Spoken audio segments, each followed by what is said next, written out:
Bonjour, bienvenue sur le Métatour. Donc on est à Toulouse et on est en compagnie de Gilbert Abbas. Donc bonjour Gilbert. Oui, bonjour Patrick. Donc Gilbert, toi tu es un ancien officier des renseignements généraux. Donc tu travailles pour les services de renseignement français. Ouais. Et aujourd'hui tu es auteur de 2 livres. Donc l'un qui s'appelle Qui veut encore tuer le Christ, qui dénonce les réseaux, on va dire, pédophiles et satanistes, qui sont d'ailleurs souvent liés. Et un autre livre qui s'appelle Les coups tordus des services français, où tu reviens sur les affaires les plus emblématiques, on va dire, de ces 30-40 dernières années, et sur lesquelles tu expliques clairement qu'il y a des implications des services de renseignement dans ces affaires, quoi. Ouais, tout à fait. Bon, comme tu viens de dire, je suis un ancien officier des renseignements généraux. C'était juste avant que la DCRI soit formée sous le règne de Sarkozy.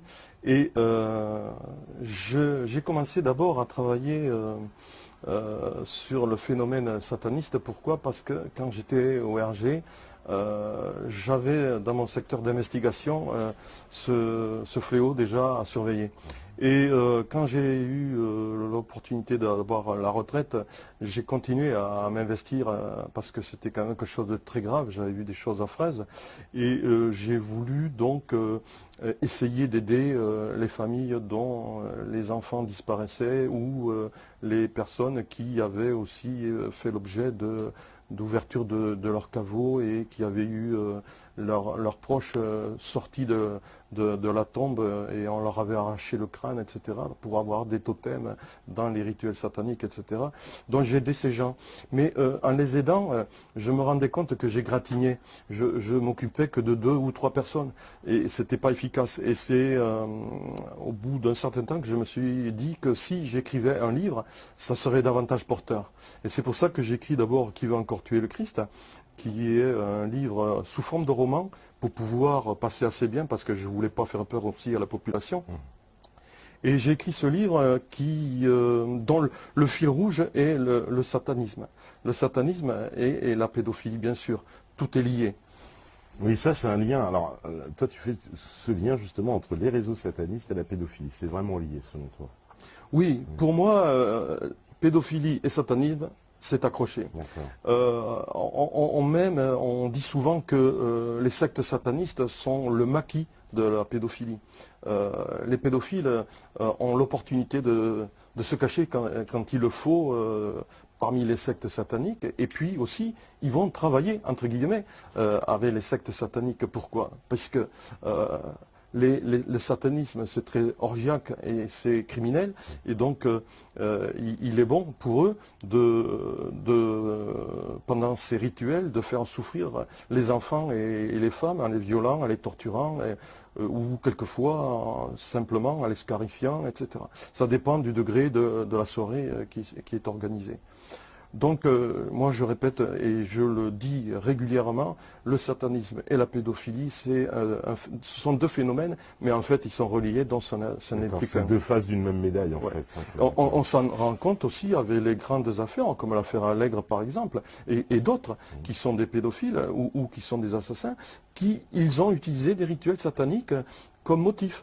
Et ils avaient l'opportunité de faire venir des gens, bien sûr, en récupérant pas mal d'argent, mais ils ont utilisé en fond des rituels sataniques. Et toi, est-ce que tu peux nous confirmer donc qu'il y a bien des protections policières, judiciaires, parce que ces affaires n'arrivent jamais vraiment à aboutir? Il est clair déjà, d'une part, que le satanisme n'a rien de folklorique. C'est un phénomène qui est très clandestin. Pourquoi il est clandestin? C'est parce qu'il est violent et que quelquefois il peut être même criminel. Donc en agissant dans la clandestinité, il est très difficile de travailler à ciel ouvert. On est obligé de travailler en étant policier, avec des écoutes, avec des informateurs et avec des moyens sophistiqués. Et il faut savoir aussi qu'il n'y a pas que ça à faire, malheureusement. Et donc il est quelquefois pas possible de suivre toutes les sectes. Il faut savoir que les sectes les plus dangereuses, ce sont les sectes qui sont les plus petites. parce qu'elles sont mobiles. Et il nous est arrivé parfois d'avoir repéré certaines sectes, et quand on y revenait le lendemain, eh bien, elles n'étaient plus là parce qu'elles avaient senti qu'elles étaient fliquées. Et donc ce sont ceux-là les plus dangereuses, ce sont celles qui sont mobiles et qui peuvent beaucoup bouger. Celles où il y a beaucoup de monde, non, elles sont nettement moins dangereuses. Elles sont manipulées par des gourous qui veulent faire de l'argent, point c'est tout. D'accord. Parce que quand on tombe dans cette notion, on a tous, voilà, je veux dire, eu vent de ces affaires comme l'affaire Chorale, par exemple, Oui, oui, donc, où on a parlé de personnalités impliquées, c'est-à-dire à très haut niveau. Il semble que ces réseaux bénéficient quand même d'une espèce d'impunité en France. oui, il est aussi important de savoir que ces sectes sont plus ou moins chapeautées par un système mafieux. Et ce système mafieux a phagocyté ces sectes parce qu'ils ont trouvé chez ces sectes le moyen de faire de l'argent. On a tous entendu parler des snuff movies, bien que souvent on en fait un déni. Mais moi, à l'occasion d'une vidéo que j'ai faite, je démontre que les snuff movies existent, et je donne même le nom d'une personne qui a participé à des snuff movies. Donc, et il y a des personnes qui ont avoué avoir participé à des rituels sataniques pendant lesquels il y avait des films qui étaient effectués, et ces films-là étaient effectués en montrant les violences qui étaient réalisées sur les victimes, et ces victimes arrivaient parfois à agoniser. Nous avons aussi X1, Régina Louf, pour ne pas la citer, qui dit, elle aussi, avoir assisté à des rituels sataniques où ça finissait par la mort de ses copains et copines. Donc, il existe donc un réseau mafieux qui profite de ces sectes pour vendre ces snuff movies. Ils font au niveau international pas mal d'argent. La CIA a semble-t-il, évalué ce coût qui tourne à plusieurs millions de dollars. Et donc, ce n'est pas rien, quoi. Et quand la mafia s'occupe de quelque chose, je peux vous dire que c'est efficace. Et c'est très difficile de combattre une mafia. Quand on voit qu'on est maintenant en Italie, on retrouve des résurgences de Cosa Nostra. Quand on voit que les Yakuza au Japon, ben, ils sont même au gouvernement. Quand on voit qu'en Europe, on est envahi par la mafia russe, ben, il ne faut pas s'étonner que le satanisme soit récupéré par un système mafieux qui est difficile à combattre. Est-ce qu'on peut aussi aborder, on peut mêler, on va dire, ces réseaux avec la franc-maçonnerie qui souvent est, on va un peu dire, mise à l'index par pas mal de personnes, qui dit que souvent les réseaux francs-maçons vont se greffer un peu dans ces autres réseaux? Alors, ce qui est surprenant, c'est que les premiers qui ont osé le dire, c'est le Vatican. Le Vatican a condamné les francs-maçons d'entrée parce que pour eux, ils avaient une politique qui était la politique luciférienne du satanisme. Et donc, ils les ont, comment on pourrait dire, interdits. Et pour eux, c'est donc des gens qui sont super dangereux. Et il y a le Nouvel Observateur qui n'a pas hésité à faire une page tout dernièrement, je crois que c'est en janvier 2013, où ils annoncent que, en première page de leur article, que ça j'ai perdu le nom, non, les francs-maçons, voilà, les francs-maçons étaient comment dire, aux portes même du gouvernement. Et si un journal comme le Nouvel Observateur ose le dire, c'est que quand même ils ont des billes et qu'ils ont des informations sur ce sujet qui sont très importantes. D'accord. Et parce que ces réseaux, on les a vus être très opérants. En particulier, il y avait un procureur, c'était au tribunal de Nice, il me semble, s'appelait Éric de Montgolfier, qui les avait fortement dénoncés en disant qu'ils avaient une influence sur tout le système judiciaire, et que c'était particulièrement dans la région PACA, mais que c'était un peu national, et que c'était très difficile. Toutes les affaires étaient très très liées à la franc-maçonnerie, quoi.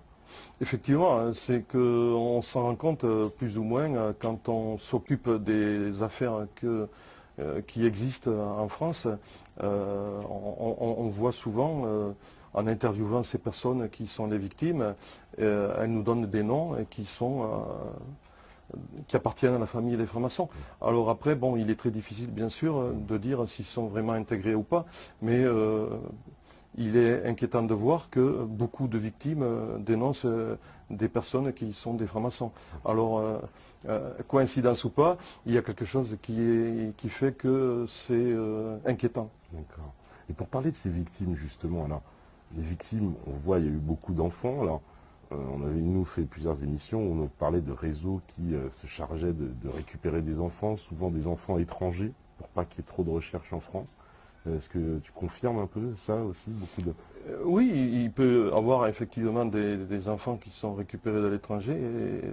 On a un phénomène qui se passe actuellement avec les Érythréens qui quittent leur pays en masse pour aller se réfugier en Israël. Et il y a 50 000 personnes qui ont passé clandestinement les frontières. Et ces personnes-là, dans les 50 000, ce n'est qu'une partie des réfugiés. Il y a beaucoup de personnes qui ont été assassinées au Sinaï. Et parmi eux, il y a des enfants. Ces enfants peut-être ont été récupérés. Et il est possible donc qu'il y ait des enfants qui sont utilisés par les pédophiles et les satanistes. Il faut savoir aussi que, puisque les sectes sataniques sont orgiaques, toutes les femmes qui sont au sein de ces sectes, elles sont violées constamment et donc elles sont enceintes. Et nous savons très bien que les gourous interdisent aux femmes qui sont enceintes d'avorter. Et donc ces enfants naissent au sein de ces sectes et ils naissent sur X et ils sont connus de personne et donc après ils peuvent être utilisés. Donc il y a une puissance d'utilisation de ces pédophiles pendant les rituels sataniques réalisables et graves et que nous ne connaissons pas parce que tout est très bien cloisonné et clandestin. Ouais, il y a eu alors en France, moi j'ai envie de parler aussi de la Belgique, il y a eu l'affaire Dutroux qui a médiatisé, on va dire, ce grand problème de la pédophilie. Mais on a l'impression que la conclusion de cette affaire, c'est de nous dire, bon, il y a un homme, un prédateur isolé finalement, et les réseaux n'existent pas. C'était la conclusion du tribunal. Moi, j'ai envie de rire quand j'entends ça, parce que dans ma vidéo, j'encourage ceux qui ne l'ont pas vue d'aller la voir, j'apporte la démonstration qu'en partant de Dutroux, on arrive jusqu'en France et même plus loin, et qu'il y a un réseau. Toutes les affaires ont un petit crochet qui permet d'accrocher l'autre affaire. Et donc, quand toutes les affaires sont liées, moi j'appelle ça un réseau. Et on peut pas nier donc qu'il n'y ait pas de réseau. Et il faut savoir aussi que la pédophilie, elle est partout. Quand on voit, j'ai des chiffres que je viens de récupérer tout récemment, il y a 120 000 filles, 22 000 garçons en France qui ont été un jour, qui ont fait l'objet un jour d'une tentative de viol ou qui ont été violés par des pédophiles. Donc 120 000 ou 22 000 garçons et 120 000 filles, ça fait un enfant toutes les 3 minutes, c'est quelque chose d'énorme.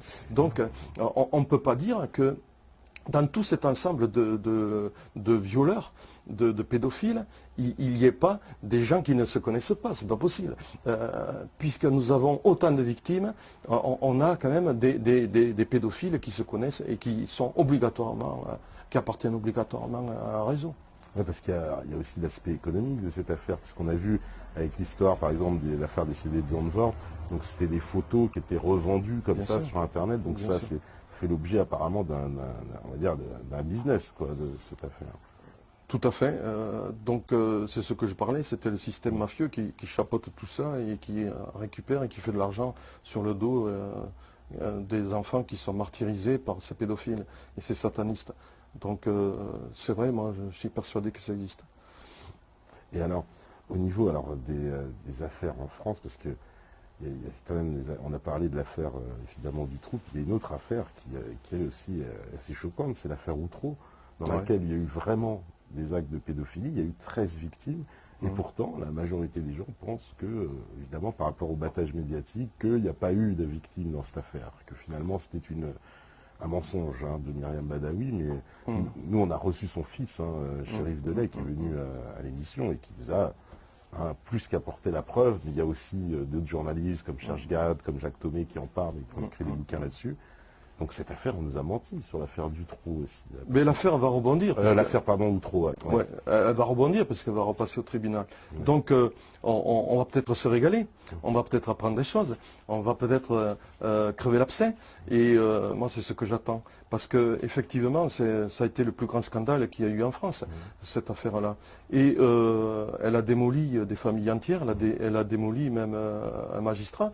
Et puis il faut savoir aussi que si elle rebondit pas pour rien, c'est qu'il y a quelque chose derrière. Et moi je suis content qu'elle reparte à zéro et qu'on puisse savoir enfin la vérité sur ce scandale et sur cette affaire déplorable. Ouais, parce que ce dossier, il est véritablement scandaleux. Les victimes n'ont même pas on ne reconnaît pas vraiment leur statut de victime. Et apparemment, elles ont touché beaucoup moins d'argent que les acquittés qui, eux, ont touché énormément d'argent alors qu'ils ont été reconnus par les victimes comme ayant participé. Ouais. Malheureusement, c'est toujours le cas. Les victimes sont toujours oubliées, on fait de l'argent et puis ce sont les autres qui récupèrent l'argent. Ce sont toujours les mêmes qui souffrent et ce sont toujours les autres qui récupèrent le fric. Donc espérons que cette affaire qui va rebondir nous permettra de savoir pas mal de choses et qu'on pourra connaître des vérités qu'on soupçonne mais qu'on ne peut pas trop claironner parce qu'on n'est pas sûr de tenir la vérité exacte et on ne peut pas trop en parler si on ne veut pas être accusé de diffamation. Donc il faut faire attention, pour l'instant encore, il faut marcher sur les œufs, mais merci pour cette affaire parce qu'elle va rebondir et je suis sûr qu'on va avoir des surprises. Alors ici à Toulouse même, il y a la fameuse affaire Allègre, qui est hautement célèbre puisqu'il semble qu'elle impliquait un certain nombre de hautes personnalités. On sait qu'il y a le nom de Dominique Baudis à l'époque qui avait été mentionné par les prostituées elles-mêmes, puis qui s'était rétracté. Puis il y a eu Allègre lui-même qui est mort dans des conditions un peu... Enfin, on peut toujours comploter, mais c'est un peu bizarre qu'il n'y ait pas eu de procès finalement dans cette affaire. On n'est pas arrivé jusqu'au procès. Oui, l'affaire Allègre a été une affaire pour laquelle nous n'avons pas travaillé aux renseignements généraux et donc je ne la connais que par oui dire. Et je sais qu'il avouait pas mal de meurtres, mais entre le premier jour, le jour où il avoue le premier meurtre et le jour où il avoue le dernier meurtre, il s'est passé un laps de temps où il a disparu énormément de femmes que nous n'avons jamais retrouvées. Et donc, on peut dire quand même qu'il y a eu beaucoup de femmes qui ont disparu à cette époque-là. Et je me pose la question, est-ce que Allègre était capable de les tuer toutes, ou avait-il des complices? Il est possible donc effectivement qu'il puisse avoir des complices parce que tuer autant de femmes tout seul, je pense que c'est impossible. Il devait être entouré de personnes et manque de chance, on n'a pas pu avoir des informations intéressantes qui aient pu nous apporter des renseignements très précis sur comment réagissait, comment travaillait Allègre, comment il récupérait ses femmes. Je sais un petit peu qu'il profitait aussi de certains rituels. Et il y avait en fond des rituels aussi qu'il utilisait pendant les crimes qu'il effectuait. Et c'est tout ce que je sais. Après, c'est la PJ qui a fait l'affaire et c'est resté un petit peu secret. Et vous savez, des enquêtes comme ça, ça ne transpire pas. Ouais, ça ne transpire pas beaucoup. C'est comme ces fameux, comment on les a appelés, les suicidés du Belvédère, le parc du Belvédère à Toulouse. Ouais. Pareil, c'est une affaire assez étrange, puisqu'on a, je crois, il y a eu 200 suicidés sur une très très courte période où les affaires étaient systématiquement classées en suicide, alors que manifestement les familles apporter les preuves que un suicide avec 2 balles dans la tête, ça paraissait improbable. Oui, un suicide avec 2 balles dans la tête ou même avec les bras attachés derrière le dos. Les bras attachés derrière le dos. Moi, j'ai essayé de m'attacher les bras derrière le dos, j'ai jamais pu. Alors je sais pas comment ils ont fait, ces pauvres gens, pour s'attacher les mains derrière le dos et se suicider. Bon, moi j'ai travaillé sur une série de suicides, c'est là où on a commencé à investiguer aux renseignements généraux.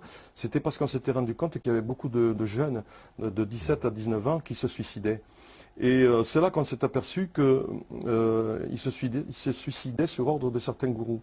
Et j'ai travaillé sur une affaire qui était vraiment douloureuse parce que ce jeune qui s'est suicidé, je connaissais sa maman qui était venue nous voir souvent et qui nous disait que son fils avait beaucoup changé, qu'il était rentré dans une spirale attirée par d'abord le black metal, puis ensuite il avait dérapé davantage, et puis il avait formé un groupe qu'on appelait, je crois, le groupe des 6.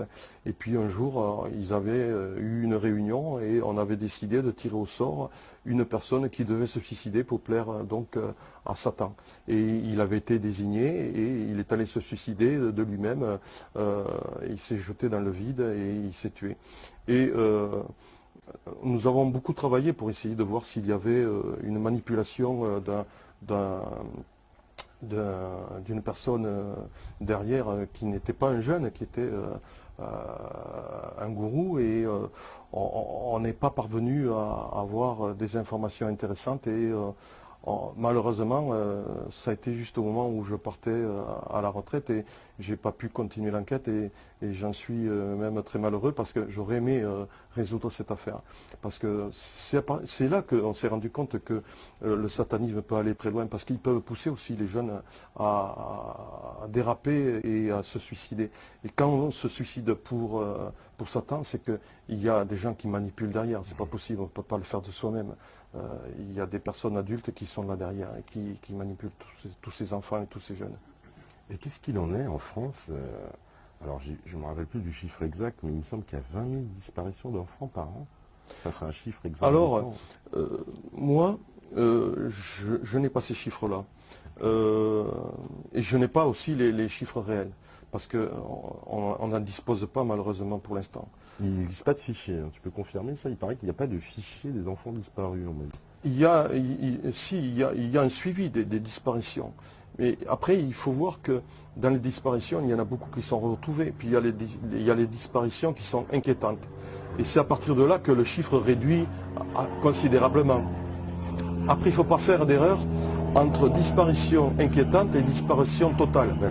Et malheureusement, souvent, on est appelé à faire cet amalgame. Et dans les disparitions inquiétantes, il y a souvent des enfants qui sont retrouvés et ils sont mentionnés, ils sont enlevés, etc. Et d'autres ont disparu entre-temps, ils sont rajoutés, etc. Mais il y a un suivi, mais il n'apparaît pas. Il n'est pas officialisé et on n'a pas accès. Donc après, malheureusement, on peut être appelé soit parce qu'on a trop la foi de travailler sur ce phénomène-là, et on a trop tendance peut-être à exagérer le chiffre, mais à mon avis, ce chiffre est exagéré. Parce que quand on regarde, moi j'ai le chiffre là qui vient de sortir tout récemment, il y a 120 000 filles qui ont fait l'objet de tentatives de viol ou de viol par des pédophiles, et 22 000 garçons. Ça fait à peu près un enfant toutes les 3 minutes qui a subi donc des violences sexuelles. Ça fait à peu près entre 15 à 20% des enfants qui vivent en France. C'est un chiffre quand même qui est énorme. Mais les disparitions, si on regarde bien, si on regarde les journaux, si on fait un suivi de toutes ces disparitions, depuis l'époque où il y avait les grandes disparitions, c'est-à-dire Estelle, c'était Marion, etc., on se rend compte que ça a diminué quand même. Ça a diminué même considérablement. Ce n'est pas parce qu'on a travaillé dessus, je pense que c'est parce qu'ils ont trouvé, les pédophiles, un autre moyen de s'adonner à leur violence, à leur fantasme pathologique. Et je crois qu'ils ont trouvé des victimes ailleurs.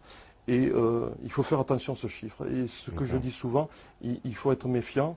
Parce que si on veut rester crédible, il faut annoncer des chiffres qui sont sérieux. Et là, pour l'instant, moi, je crois qu'ils sont un peu gonflés et qu'il faut faire attention. Et il faut se débrouiller déjà, essayer d'avoir les vrais chiffres. Et après, on pourra tirer des conclusions très efficaces. Pour l'instant, on ne les a pas, ces chiffres. On suppute. Et malheureusement, on peut peut-être se tromper. C'est ça, il faut être très méfiant là-dessus. Est-ce qu'on a déjà retrouvé justement des enfants disparus et qui, justement, une fois qu'on les a retrouvés, ont témoigné ont pu apporter un témoignage sur ce qui leur était arrivé. Moi, à ma connaissance, on n'a jamais retrouvé d'enfants disparus, D'accord. à ma connaissance. Par contre, j'ai su que s'il disparaît à peu près une dizaine d'enfants, régulièrement, on trouvait après une dizaine de corps et de cadavres. Ah. Et ces cadavres sont découverts dans des endroits pratiquement inaccessibles, c'est-à-dire dans des communes qui se trouvent dans les Pyrénées ou dans les Alpes. Ce sont des tout petits villages où il y a 3 ou 4 maisons et où le maire n'a pas les moyens financiers de faire des tests ADN pour identifier les enfants et où il transmet l'affaire aux petites gendarmeries et qui transmettent eux aussi le dossier. Ça va ça fait de saut en saut en saut et puis on ne sait jamais s'il y a eu des tests ADN. Mais ce qu'on se rend compte, et moi j'ai interviewé une fois un maire qui était placé dans ce cas-là, et il m'a dit, moi je ne peux pas faire des tests d'ADN, moi je me suis retrouvé avec sur le dos le corps de cet enfant, ce que j'ai fait, je l'ai enterré sous X dans une fosse commune. Donc, c'est-à-dire que c'est à la mairie de payer un test ADN. Non, c'est pas obligatoirement à la mairie de payer les tests ADN. Déjà, il faut savoir qu'un test ADN ne se fait pas systématiquement. Après, ce sont ceux qui font les investigations et le parquet qui décidera, selon l'importance de l'affaire, de faire des tests ADN ou pas. Mais systématiquement, c'est pas obligatoirement que ça puisse se faire. Voilà. Donc, si ça se fait pas, le cadavre sera enterré sous X dans une fosse commune. Donc en France, en gros, on peut retrouver un enfant dans une commune et puis il finit à la fosse commune sans qu'il y ait d'enquête, sans qu'il y ait rien. Ça peut se produire. Ça paraît complètement surréaliste. Personne ne ça peut se produire. Maintenant, je ne dis pas que c'est systématique. Oui, c'est systématique. Non, mais rien que penser que ça puisse se produire, ça reste quand même très étonnant. Ça peut se produire. Ouais. Ça peut se produire. Et c'est pour ça que moi, j'ai même fait une pétition il y a quelque temps où je demandais à ce qu'il y ait, chaque fois le cadavre d'un enfant est découvert, qu'il y ait systématiquement des tests ADN sur le cadavre pour essayer de l'identifier. Et j'avais demandé dans cette pétition beaucoup de choses. J'avais demandé aussi que la prescription soit rallongée ou totalement enlevée. Là, j'ai le plaisir de me rendre compte qu'ils ont élargi la prescription de 10 ans à partir de la majorité. Il faut savoir, toujours, c'est à partir de la majorité. C'est passé de 20 ans à 30 ans. Donc, on peut intervenir encore sur des cas dont l'affaire s'est passée il y a 38 ans. Et c'est intéressant. Mais il faut savoir aussi que celui qui a été violé par des pédophiles se rend compte qu'il a été violé que bien au-delà de la date où les méfaits se sont produits. Pourquoi? Parce qu'il y a une certaine amnésie qui se produit. Il a été fait un sondage sur ces victimes et on s'est rendu compte qu'il y avait 60% des victimes qui subissaient une amnésie pas totale mais assez importante et 40% par contre qui faisaient une amnésie totale. Et quelquefois ils vivent des flashs et puis ces flashs s'agrandissent, mais ils n'arrivent à retrouver la mémoire qu'au bout de 10, 12, 13 ou 14 ou 15 ou 16 ans. Donc la prescription après, puisqu'elle est de 20 ans, on n'avait plus que 4 ans pour jouer. Donc c'était et puis après, comment réussir à prouver au bout de tant de temps passé un acte pédophile quand il n'y a plus aucune trace sur la personne, puisqu'il est passé autant de temps, il est passé des années et des années. C'est la parole de la victime contre la parole du bourreau. Et donc après, c'est une bagarre d'avocats et c'est aussi un travail très long des policiers et des gendarmes qui font les investigations. Et là, je me suis rendu compte, dans les chiffres que j'ai, et bien sûr, toutes ces personnes qui ont été touchées par des actes pédophiles, il n'y a que 1,5% de personnes qui ont été condamnées. 1,5% de personnes qui ont été condamnées. C'est très petit. Et c'est dû donc à ce phénomène qui est difficile à prouver. Il est très difficile à prouver. Et finalement, il y a très peu de condamnations dans ces affaires. 1,5% des viols. C'est extrêmement peu. Les autres sont classés, les plaintes sont sans suite, sont des non-lieux, ou alors ils sont déqualifiés en agression ou en atteinte sexuelle et sont correctionnalisés. Elles ne vont pas aux assises. Et si un pédophile on n'arrive pas à prouver que ce pédophile, si on n'a pas toutes les preuves, il n'aura pas le viol, il y aura simplement un attouchement, ou ça sera donc correctionnalisé, il va faire quelques mois ou 1 an ou 2 ans de prison au lieu d'en prendre une dizaine, quoi, ce qui prendrait aux assises. C'est pour ça que nous avons un petit chiffre de résultats, de condamnation de tous ces enfants qui malheureusement subissent toutes ces violences sexuelles. Cette violence. Alors, les enfants, souvent, alors on a parlé des enfants étrangers qui sont amenés dans les réseaux, et qu'en est-il des Français? C'est quoi? C'est leurs parents qui sont complices? Comment ça se passe pour que les enfants puissent... Alors, on a parlé, oui, des enfants des sous-IC dont on n'a pas connaissance, bon d'accord, ceux-là, effectivement, on ne sait même pas qu'ils existent, mais il y en a d'autres, on sait, et comment ils arrivent jusqu'à là? C'est les parents, souvent, qui sont complices? Alors là, moi, j'ai pas vécu ces affaires-là. Je n'ai pas de preuves non plus. Mais j'ai entendu effectivement que certains parents vendaient leurs enfants pour être récupérés par des pédophiles pendant des sectes sataniques. Et si c'est exact, c'est vraiment très grave. Et j'espère qu'il n'y en a pas beaucoup et que c'est très minime. Mais j'ai entendu parler effectivement et je ne peux pas trop moi en parler parce que là je n'ai pas d'épreuves à apporter et je veux pas. Moi je suis toujours habitué en étant ancien flic de ne parler de choses que j'ai vécues vraiment et qui sont certaines à 100%. D'accord. Et alors parce que ça c'est très très inquiétant.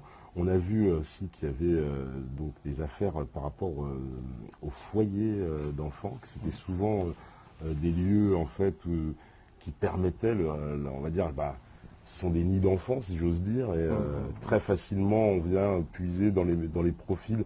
Alors ce qu'on m'expliquait, qu'on ciblait les enfants dont les parents étaient les plus fragiles socialement ou psychologiquement, puisque justement ces enfants souvent se retrouvaient dans des foyers, donc eux-mêmes dans des situations sociales compliquées, et les enfants dont les parents sont plus faibles étaient les victimes de choix pour ces prédateurs qui vont dans les foyers apparemment, qui sont devenus des espèces de supermarchés d'enfants, quoi. C'est un peu comme ça qu'on me les a présentés, quoi.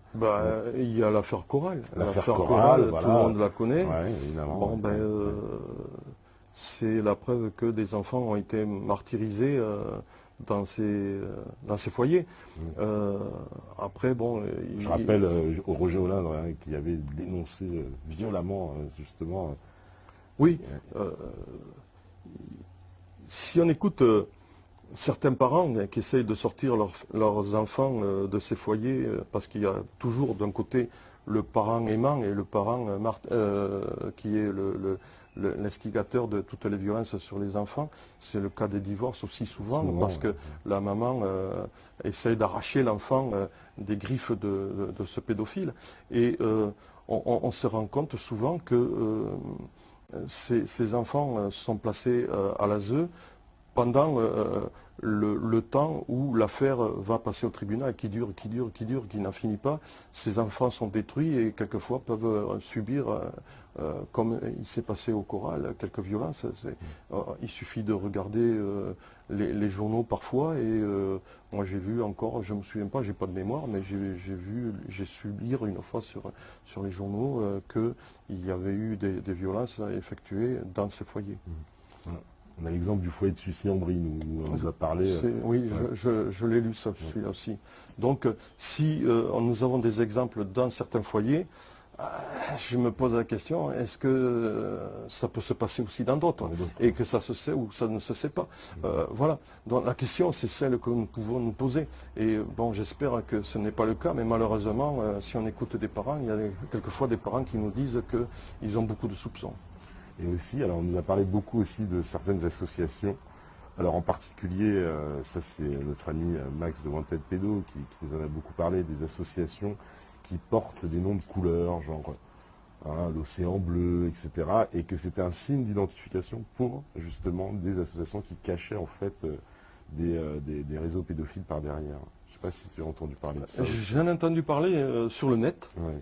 où il y a un certain logo bleu ou Voilà. logo rose qui donne des informations ou des pistes pour ces prédateurs.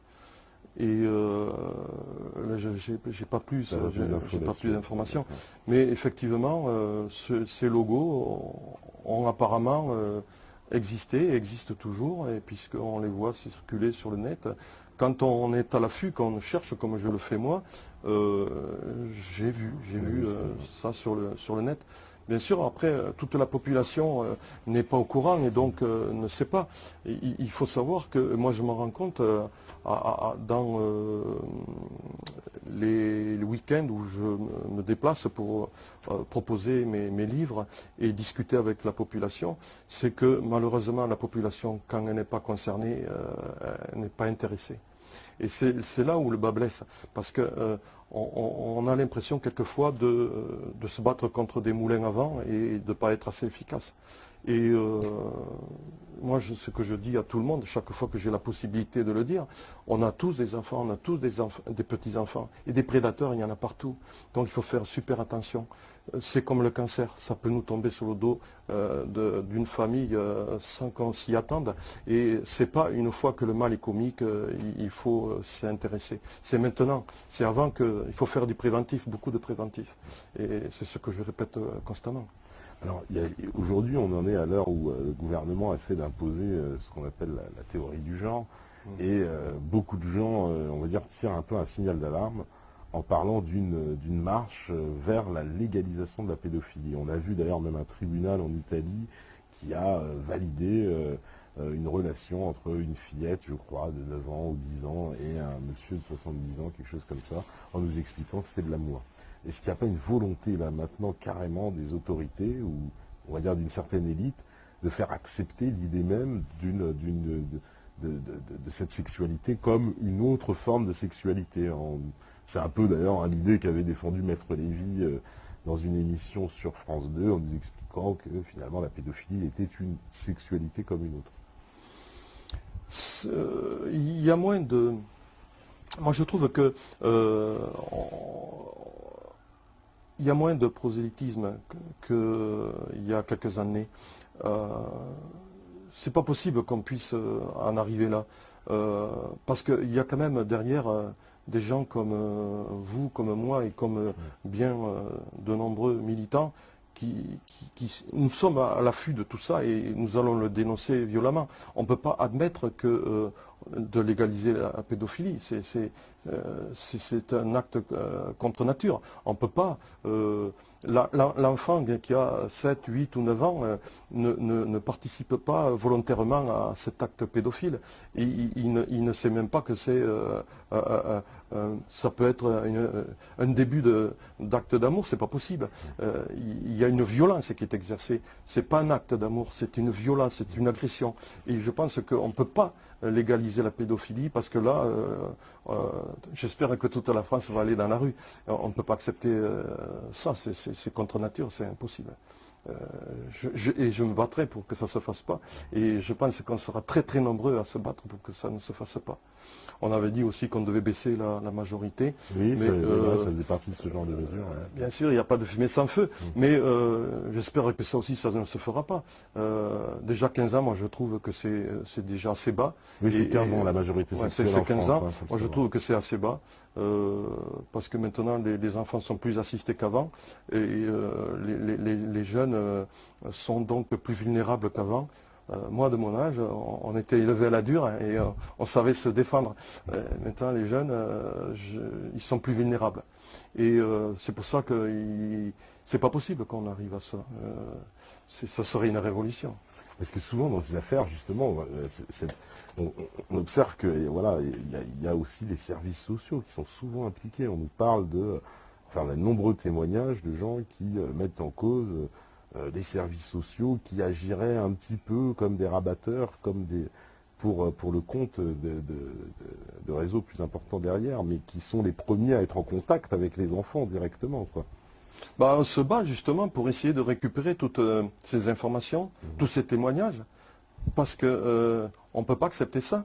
Et donc notre travail à nous, militants, c'est de faire en sorte de trouver des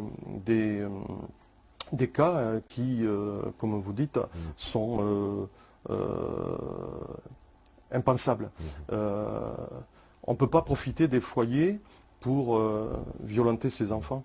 Donc si en plus les responsables des foyers sociaux réagissent comme on le dit, c'est inadmissible. Ils doivent être jugés, ils commettent des actes graves et ils doivent être jugés. Donc notre travail à nous, c'est de essayer de trouver le maximum de preuves pour aider ces familles et ces enfants pour apporter le dossier ficelé soit à la police, à la gendarmerie ou au parquet. On ne peut pas accepter ça.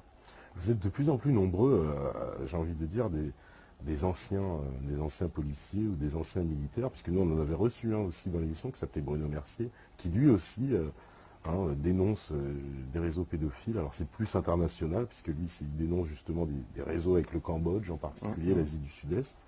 Mais vous arrivez à la même conclusion, puisque lui aussi parle de protection, lui aussi parle d'implication à très haut niveau, et que c'est pour ça que ces affaires n'éclosent pas comme ça au grand jour.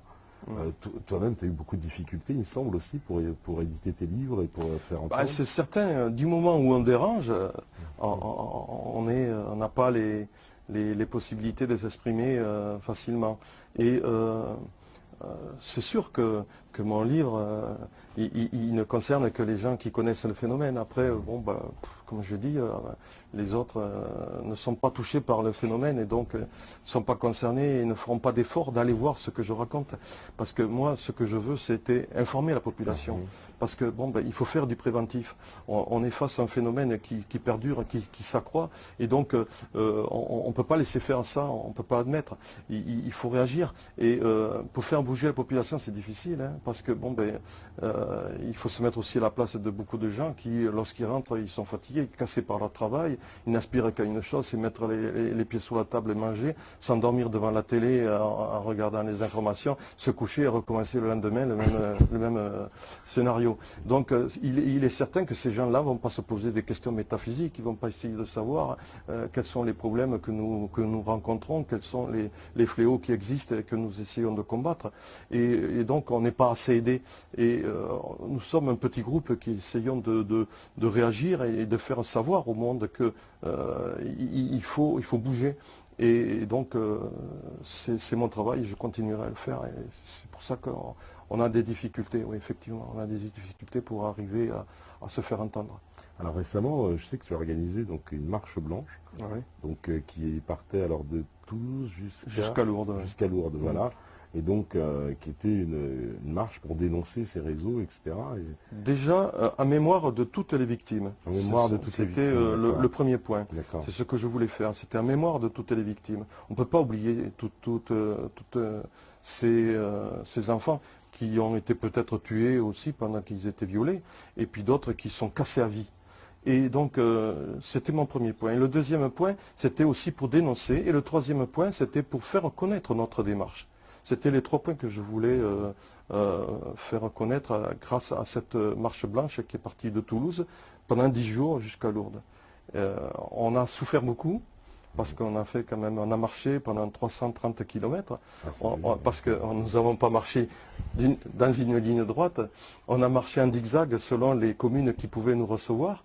Et il n'y en avait pas beaucoup, hein, parce que quand je vois qu'il m'a fallu faire 10 étapes et j'ai eu énormément de mal à trouver les 10 communes pour nous accueillir.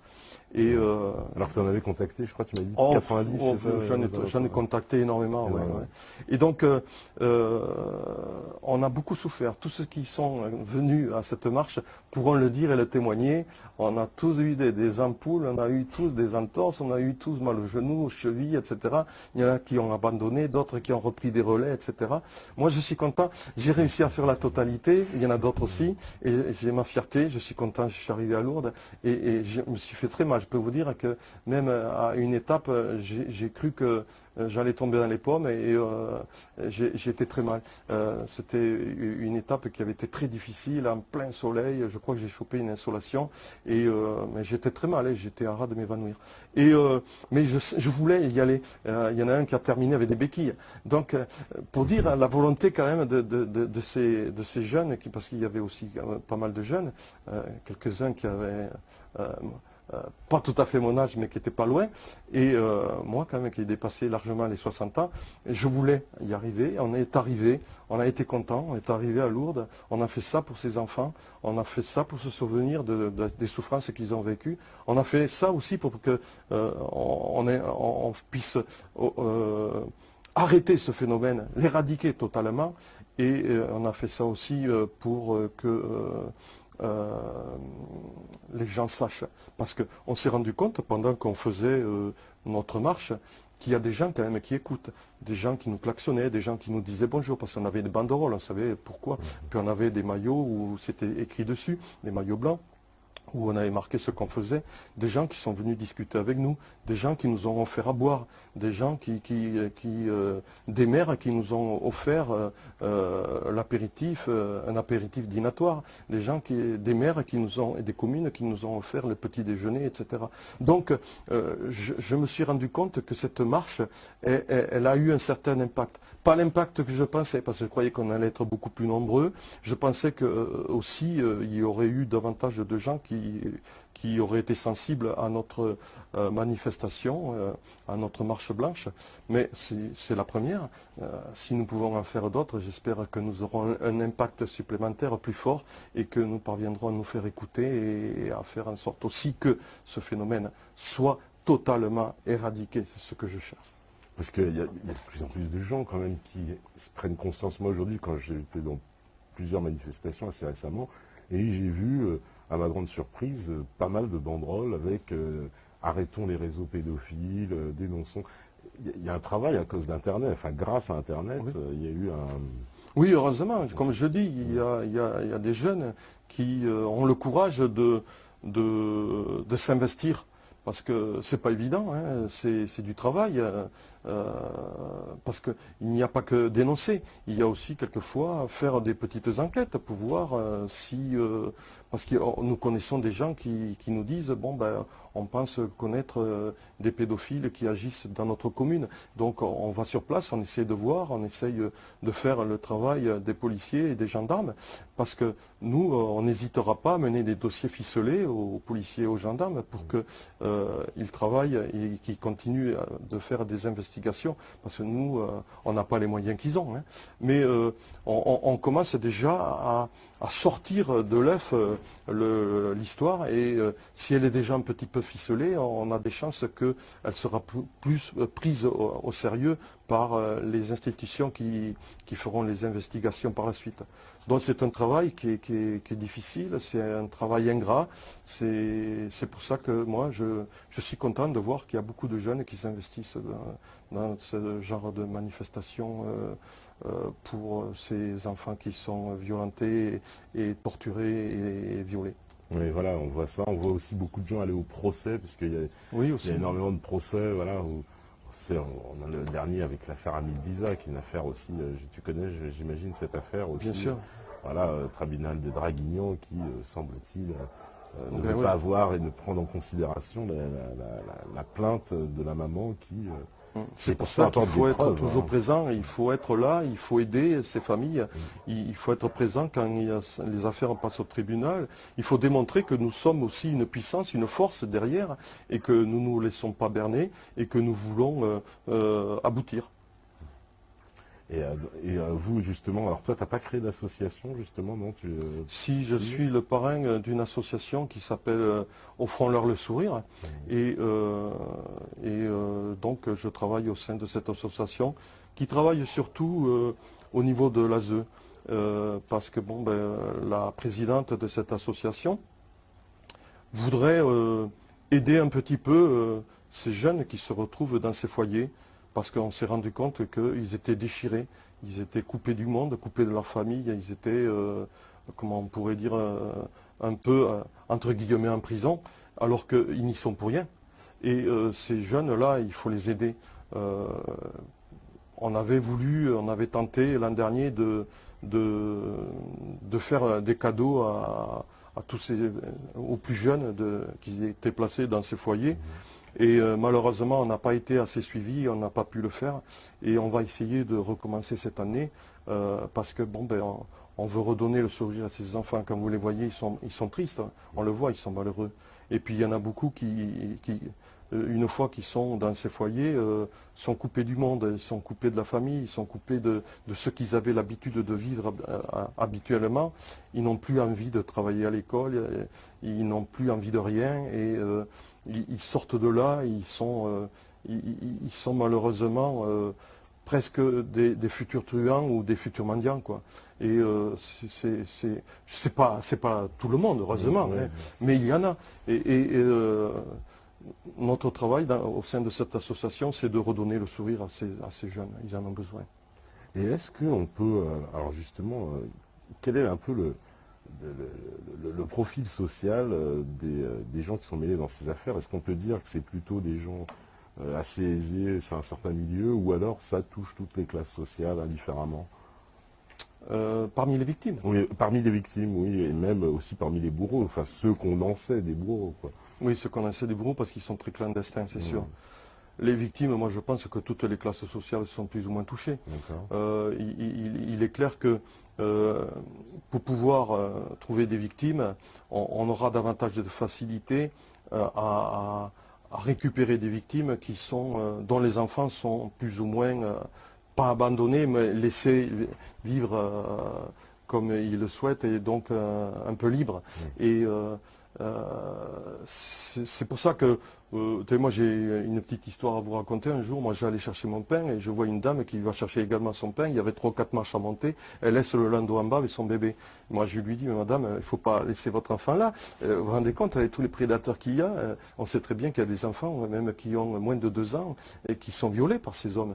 Et je lui ai dit, il ne faut pas laisser. Et elle m'a regardé tout étonné, elle m'a presque insulté. Elle m'a dit de quoi je me mêle. Et moi, je me suis pris mon cigare, j'ai allumé mon cigare. Pendant qu'elle discutait, qu'elle était allée chercher son pain, moi, je suis resté à côté du landau. Et j'ai dit, maintenant, vous pouvez y aller, vous risquez rien. Et elle m'a insulté à nouveau, en me disant de quoi je me mêle, etc.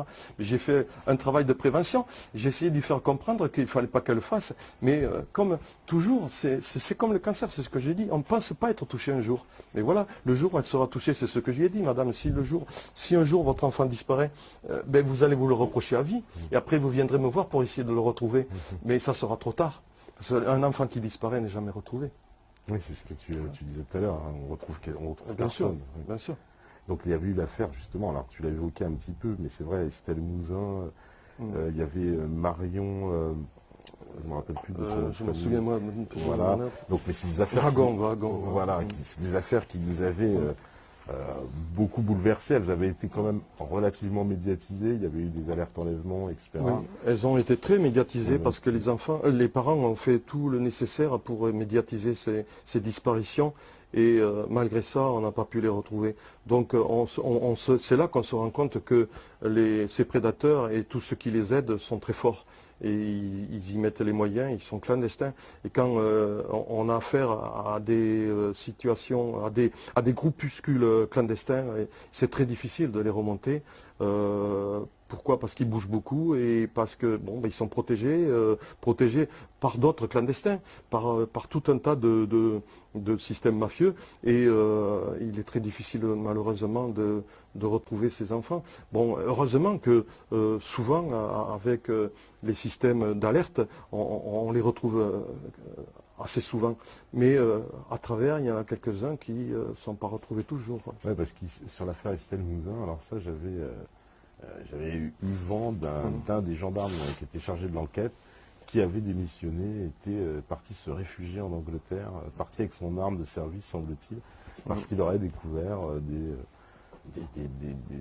un réseau qui impliquait un certain nombre de personnalités dans cette affaire.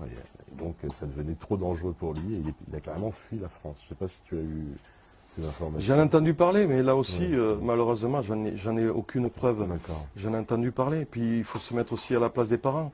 Ils en ont assez de voir tous ces gens qui viennent taper à leur porte pour leur dire on va s'occuper de votre affaire, on va essayer de retrouver votre fille. Et ils se rendent compte qu'on les retrouvera, on les retrouve pas. Et donc, à partir de là, ils sont épuisés, ils en peuvent plus.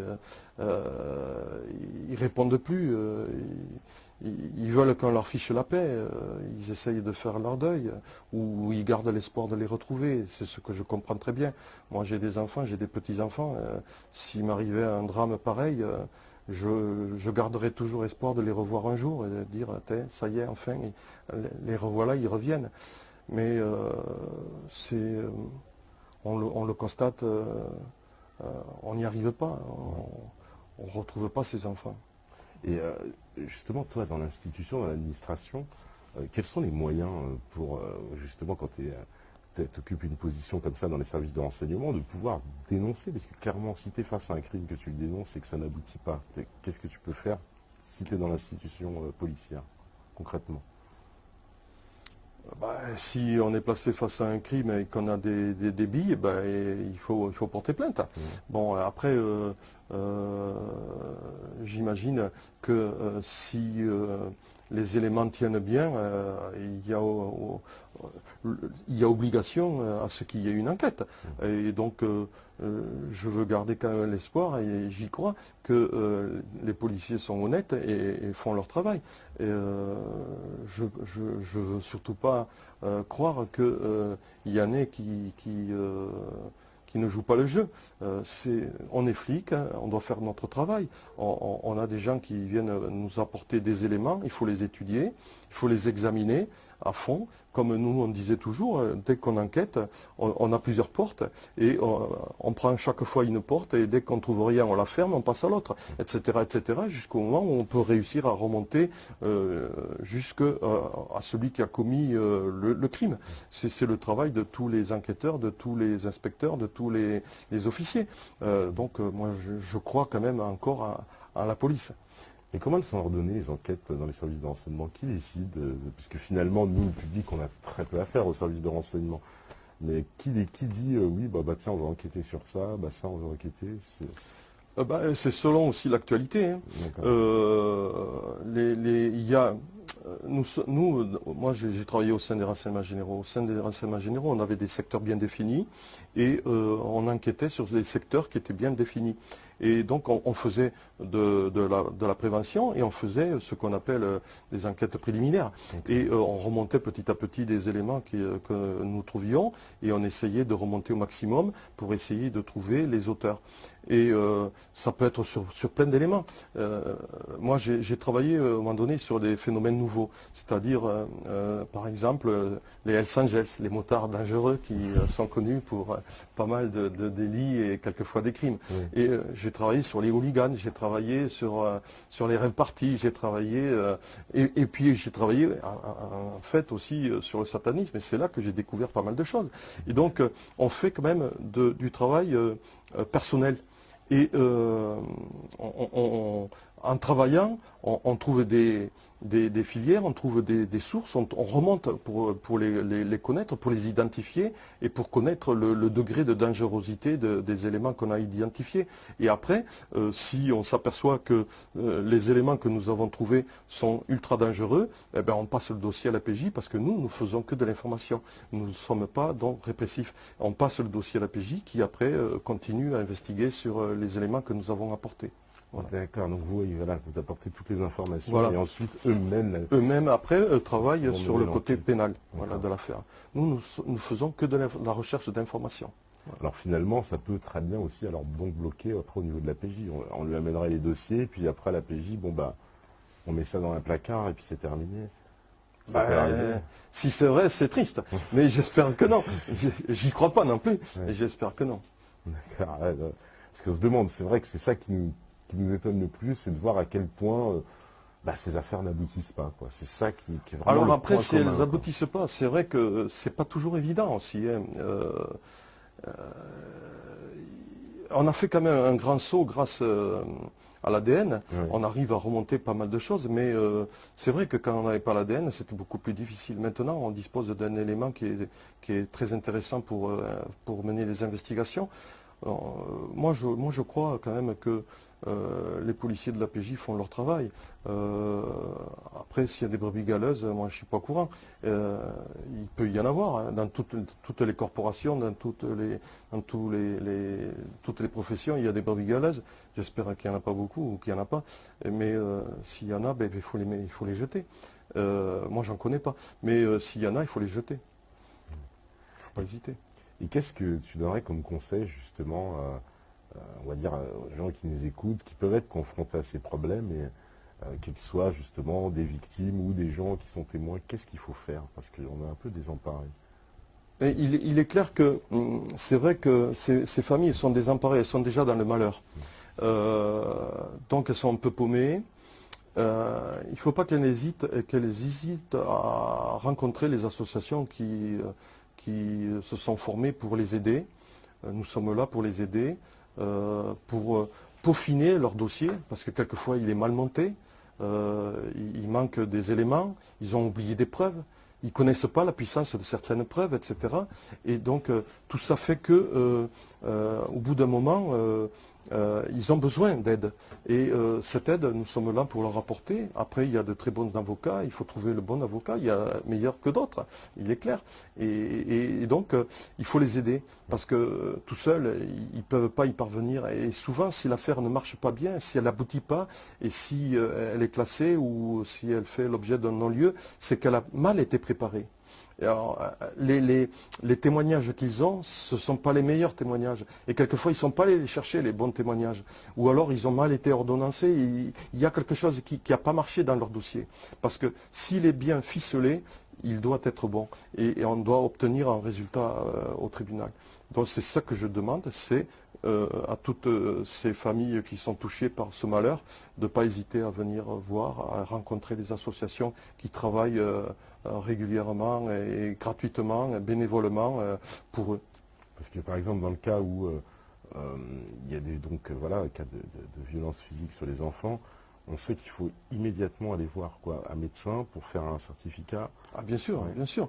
Si on a des traces, de suite il faut les repérer. Parce que si on attend trop, ces traces risquent de disparaître. Et si elles ne disparaissent pas, elles n'auront pas la violence du moment où on aurait dû la mener, c'est-à-dire pratiquement immédiatement. On va perdre dans la violence de l'acte. Parce qu'on ne retrouvera jamais, en parlant avec des mots difficiles à entendre, un anus dilaté. Et il reprendra sa forme petit à petit. Et si on attend trop, peut-être il aura perdu même cette dilatation.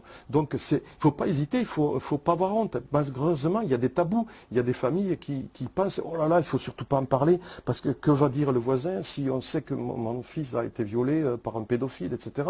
Non, il faut passer au-delà de ça. Il faut penser à l'enfant qui est démoli. Il faut penser quand même à supprimer supprimer entre guillemets, ce pédophile. Donc pour pouvoir l'empêcher à continuer à récidiver, il faut l'arrêter. Et pour l'arrêter, il faut donc agir très vite. Parce que c'est en agissant très vite qu'on arrivera à récupérer, à sauter cet individu. Et les policiers aussi auront davantage de preuves et ils pourront agir en flagrant délit, etc. Avec des flagrants délits, on a davantage de puissance policière. Donc c'est ça, il faut agir de suite, immédiatement. C'est ce que moi je conseille. C'est ça. Il ne faut pas attendre. Faut pas attendre. Et si il y a eu, parce que des fois on sait, alors ça j'ai eu certains témoignages, on me dit que des fois les médecins sont un peu réfractaires et refusent de faire eux-mêmes justement ces analyses. Qu'est-ce qu'il faut faire à ce moment-là pour les familles? Parce qu'apparemment c'est illégal, mais les médecins le... Si on refuse, il faut aller voir d'autres, il faut aller à l'hôpital, il faut aller aux urgences, il faut aller n'importe où. Et il faut même ne pas hésiter à amener envoyer un témoin, par exemple. Voilà, puis il faut envoyer un courrier au procureur de la République en expliquant la situation. Il faut tout dénoncer, il faut agir très vite. Ouais, il ne faut pas attendre. Si un refuse, il y en a d'autres. Il y a plein de solutions. Si un ne veut pas, il y a des médecins qui ne demandent que ça, c'est faire leur travail. Ouais. Donc toi, tu es quand même assez optimiste, on va dire, sur on va dire la bonne, on va dire la bonne moralité, on va dire quand même des institutions, malgré tout, quoi. Pas tous. J'essaye de croire que on ne peut pas ne pas faire son travail. Moi, j'ai toujours fait mon travail consciencieusement et je me pose la question, quel plaisir peut-on trouver à ne pas le faire? Et si on ne le fait pas, pourquoi on le fait? Et c'est-à-dire que je tombe des nues, moi. Si on me dit qu'il y a des flics qui ne font pas leur travail, je me dis, c'est pas possible. Si on me dit qu'il y a des toubis qui ne font pas leur travail, moi j'ai ma belle-fille qui est médecin, et, je sais comment elle travaille, je sais comment elle s'investit. Je tombe des nues si on me dit qu'il y a des médecins qui ne font pas leur boulot. Pareil pour les avocats, pareil pour les magistrats, pareil pour les flics. Si on a des preuves, même il faut les dénoncer. Mais attention, il faut être très prudent, il faut les avoir ces preuves. Et quand on annonce, quand on apporte les preuves, il faut bien les recouper au préalable.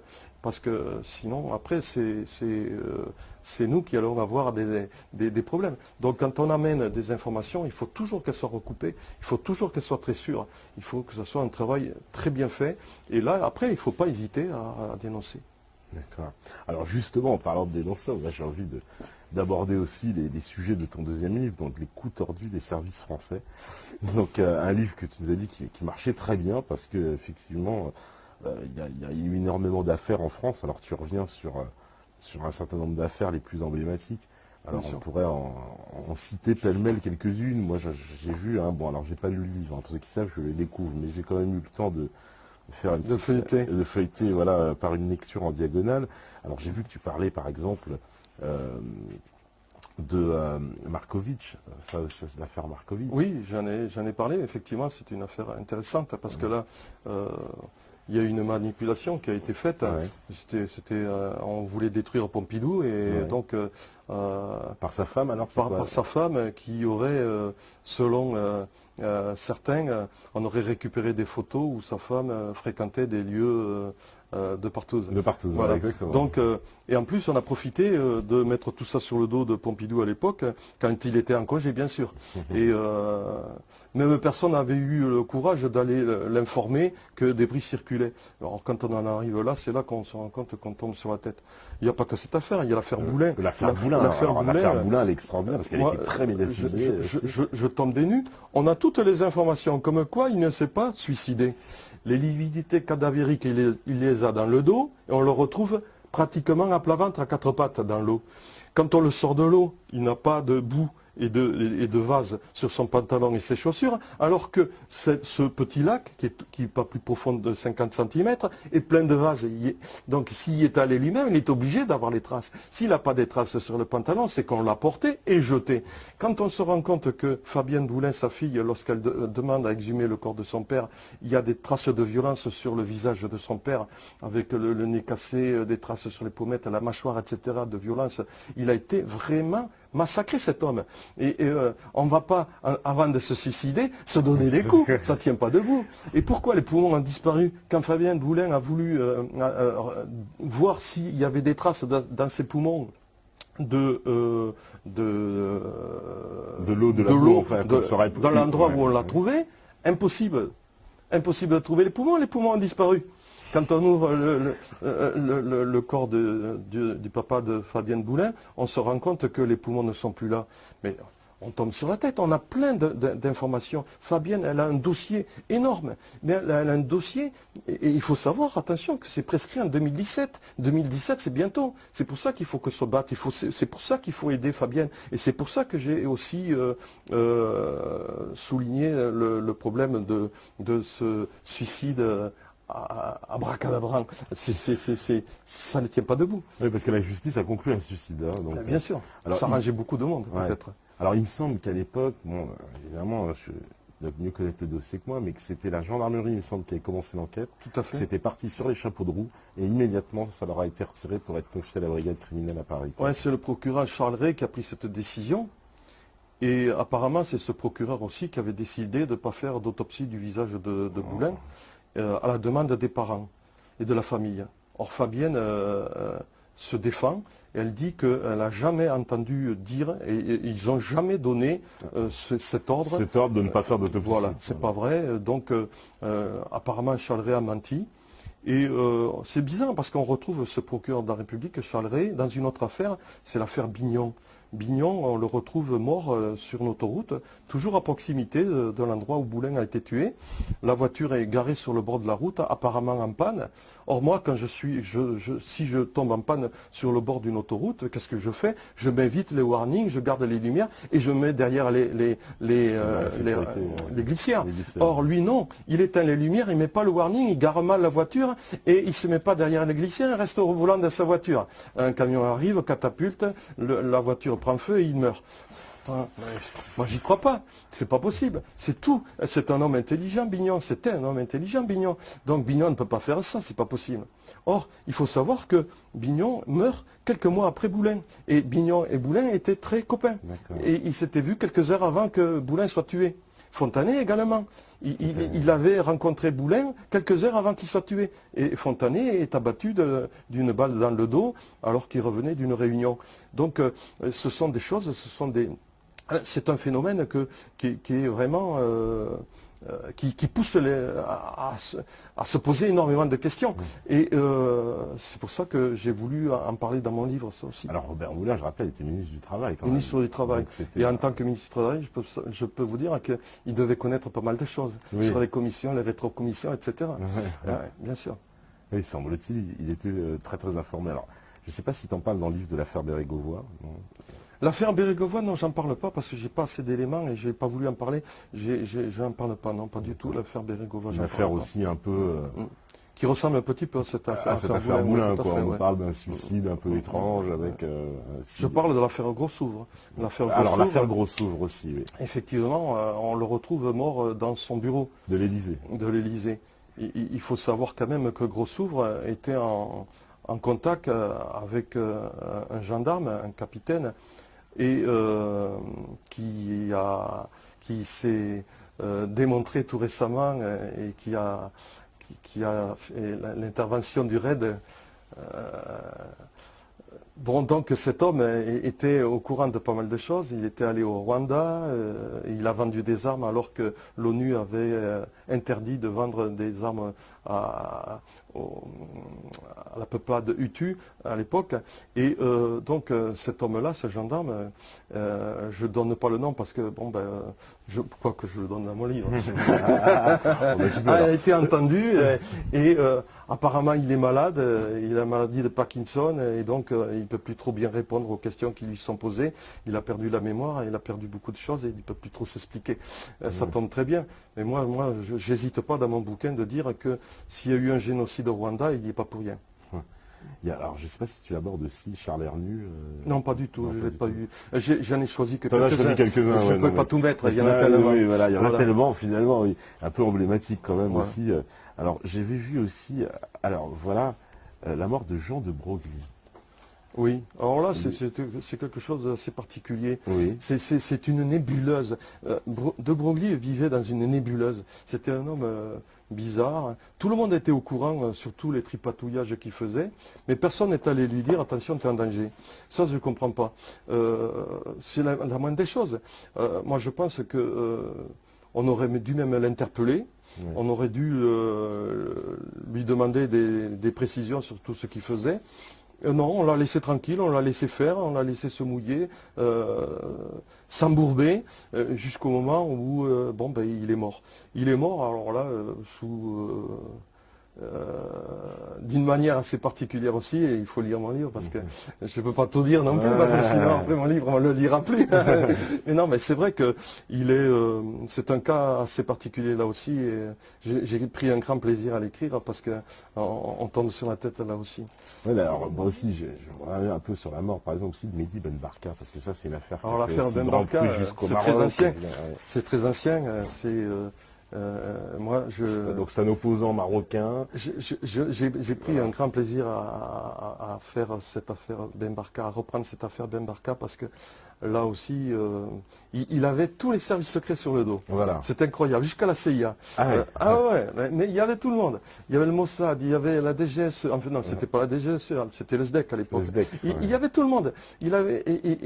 Apparemment, il faisait même le double jeu. Il y avait tout trouvé, ce pauvre homme. Et donc, il disparaît.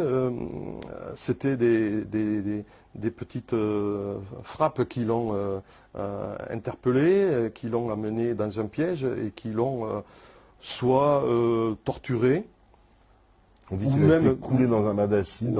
Ou même presque tué. On ne sait pas si c'est les petites frappes qui l'ont tué en le questionnant, ou si ce sont les services secrets de son pays qui sont venus pour le tuer. Mais en fait, c'est vrai, effectivement aussi, on dit que peut-être son corps a été rapatrié et il aurait été jeté dans qu'on appelle ça, un récipient rempli d'acide, et il semblerait aussi que ça se fait assez régulièrement là-bas. J'en parle aussi effectivement de cette mort possible. Moi je pense qu'il a été tué en France par ces gens-là, par ces petites frappes, qui ont été tuées elles aussi par la suite, parce qu'il fallait surtout pas qu'elles parlent. Mais c'était des truands, c'était des gens qui étaient manipulés, et puis a participé aussi le SDEC, a participé les RG, a participé la police plus ou moins. Il y a eu un tripatouillage incroyable. Cette affaire Ben Barka n'est vraiment pas claire, elle est vraiment tordue. Et là, pour savoir la vérité, on ne la saura jamais. Mais il y a trop de choses compliquées et bizarres dans cette affaire pour qu'on puisse dire que Ben Barka a été surveillé, c'est sûr. Il fallait le tuer. Il était devenu un homme dangereux. Et c'est comme, alors, une affaire qui fait lien, si j'ose dire, avec le premier sujet, c'est l'affaire du pasteur Doucet aussi. Alors, lui, il était impliqué dans des réseaux pédophiles. Enfin, le pasteur Doucet était un homme particulier. C'était un homme qui avait des contacts avec des pédophiles, avec des gens qui étaient très connu dans le monde pédophile. Il avait comme amant des hommes qui étaient qui étaient vraiment mêlés dans des affaires de pédophiles. Mais ce qu'il avait surtout, c'est qu'il avait un carnet d'adresses qui était très bien fourni. Et Yves Bertrand a même dit un jour, Yves Bertrand qui était le patron des renseignements généraux, avait dit qu'il avait un carnet d'adresses fort de 1000 noms et que dans cette liste de noms, il y avait certainement des personnes bien placées. Et quand je dis bien placées, c'est dans la hiérarchie qui nous gouverne. Et donc, il avait eu le malheur de se vanter d'avoir ce carnet d'adresses et c'était devenu donc un homme qui était dangereux et qu'il fallait abattre. Donc on a mis longtemps l'affaire sur le dos des renseignements généraux et sur un inspecteur que je connaissais et qui a pu démontrer, il avait été défendu par Vergès à l'époque, qui a pu démontrer qu'il n'était pour rien dans cette affaire. Et donc, c'est resté toujours un point d'interrogation. Comment est-il mort? Parce que l'amant de Doucet, quand des personnes se présentent à sa porte, tapent à sa porte, il montre une carte bleu-blanc-rouge. Mais il faut savoir que le SAC avait une carte bleu-blanc-rouge aussi à l'époque. Donc, ça pouvait être aussi des gens du SAC qui l'ont interpellé. Ça peut être des flics qui l'ont interpellé, ça peut être beaucoup de gens qui ont des cartes bleu-blanc-rouge. Donc c'est une grande question. Mais la réponse, on l'a. Doucet était un homme dangereux, Doucet était un homme, je ne sais pas s'il était pédophile, mais il fréquentait les pédophiles. Il les protégeait. Et c'était un homme qui était vraiment pas neutre, il n'était pas, comment on pourrait dire, blanc. Même je dirais c'était un salaud, quoi. Je pleure pas sa mort. Mais parce que cet homme était vraiment... en lisant mon livre, j'apporte beaucoup de preuves sur sa dangerosité. Sur sa dangerosité, ouais, parce que bon, il y en a beaucoup qui avaient essayé quand même de le défendre à l'époque. Oui, mais c'est qu'eux aussi n'étaient pas très clairs. Alors il y a une affaire, évidemment, alors là, on ne peut pas échapper, puisque c'est une affaire qui a un des plus, on dirait l'un des plus grands fast-flags pour la France, c'est l'affaire Mohamed Merah. Ouais. Alors en plus, on est ici même à Toulouse où se sont déroulés les faits. Ouais. Cette affaire, telle qu'elle nous a été présentée, en tout cas, elle laisse de nombreux doutes, de nombreuses ombres, puisqu'on nous a donné, on va dire, ne serait-ce qu'officiellement, plusieurs versions, hein, puisqu'il y a de la bouche même de Claude Guéant, qui était ministre de l'Intérieur, si je m'abuse à l'époque. On nous a expliqué une certaine issue de l'histoire avec un Mohamed Merah qui sort en tirant partout, puis finalement on voit les images même de l'intervention, je crois que c'était dans VSD, je ne sais plus, Michael Magazine, qui nous montre qu'en fait la police est intervenue par le balcon. Donc l'histoire même de Guéant ne pouvait pas tenir, puisqu'on ne pouvait pas à la fois s'enfuir par le balcon et puis des policiers qui montent par le balcon. Donc rien que ça, je parle d'un des détails, des nombreux détails qui... Déjà, moi, je suis étonné par la présence, la prise en main par Guéant, alors qu'il est ministre de l'Intérieur, mais il n'est pas au PJ. Il y a un procureur de la République, c'est à lui à travailler, à donner des ordres et à faire en sorte de mener cet assaut contre Merah. Et c'est Guéant qu'on voit partout, j'ai jamais compris pourquoi, et c'est Guéant qui parle, le procureur est derrière, et je ne comprends pas cette situation. Pourquoi aussi a-t-on donné le premier assaut à 3 ou 4 heures du matin, alors qu'on ne savait même pas qui y avait à l'intérieur, on ne savait pas comment était cet appartement, on ne savait pas les armes qu'il possédait. Donc c'est presque envoyer des hommes au casse-pipe. Moi je suis persuadé que Haute-Cloque, qui était le directeur du RAID à l'époque, ne devait pas être très content de donner l'assaut à ce moment-là. On réfléchit d'abord, on discute, hein, on essaie de savoir. On pouvait faire parler, puisqu'on a réussi à le faire parler, Mohamed Merah, plus tard. Donc pourquoi n'a-t-on pas essayé au lieu de donner ce premier assaut qui s'est soldé par des blessures du côté du RAID. Et même, il y aurait pu y avoir des morts parce que le RAID n'était pas équipé comme pour le second assaut. Donc ils étaient vulnérables. Enfin, plus vulnérables que pour le second assaut. Puis aussi, un truc qui me fait bondir, c'est qu'on a toujours dit que Merah était un loup solitaire. Mais non, c'est pas possible. Moi, j'ai été interviewé le lendemain par France Info. Et j'ai annoncé qu'il n'était pas un loup solitaire et j'ai apporté des preuves. Et il y a que M. Squarcini, qui était le directeur à l'époque, qui s'est entêté à dire que c'était un loup solitaire. Et là, maintenant, on se rend compte que ça n'était pas qu'il avait des attaches un peu partout et qu'il a été aidé pour voler le scooter, qu'il a été aidé pour trouver des armes, qu'il a été aidé pour aller en Afghanistan, au Pakistan, etc. En Israël, enfin, il s'est baladé en Israël alors que en s'appelant Mohamed Merah et en ayant un passeport où il y a des tampons de pays qui sont en guerre contre Israël, il rentre en Israël. On se pose quand même des questions. Et ces questions-là, il faut y répondre. Quand on sait qu'il a pu sortir de son appartement alors qu'il y avait un cordon de policiers, il y avait même 2 cordons policiers, il y en avait un assez proche de l'appartement de Merah, il y en avait un qui était un peu plus éloigné. Ils auraient pu largement l'interpeller à ce moment-là. Il sort aux yeux de tout le monde. Mais je me pose des questions, comment il peut sortir On dit... Il y avait une porte dérobée par derrière. On dit que certains policiers se seraient assoupis. Mais Oui. non, c'est pas possible. On ne peut pas s'assoupir. Quand on sait qu'il y a eu tous ces morts, on ne peut pas s'assoupir au volant d'une voiture qui est planquée à proximité d'un homme aussi dangereux. On ne peut pas admettre cette éventualité. C'est inimaginable. Jamais on peut s'assoupir quand on travaille sur un mérat criminel à ce point. Donc ça, moi, je le refute. S'il est sorti, s'il y a quelque chose.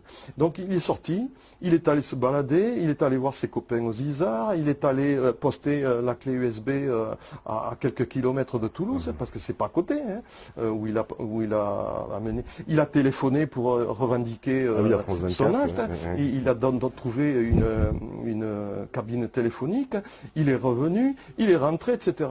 Et il s'est même rendu compte, et il le dit plus tard quand il discute avec le RAID et celui qui mène les discussions, il dit qu'il a vu des voitures stationnées autour de lui et qu'il savait qu'il y avait des policiers. Donc là aussi, je me pose des questions. Pourquoi est-il rentré à ce moment-là, puisqu'il savait qu'il allait être interpellé ou assassiné? Et puis, la troisième question que je me pose, c'est que pourquoi avons-nous réalisé 32 heures de siège et que subitement, on décide de donner l'assaut? Je ne comprends pas. Ce siège pouvait durer, puisqu'il commençait à faiblir.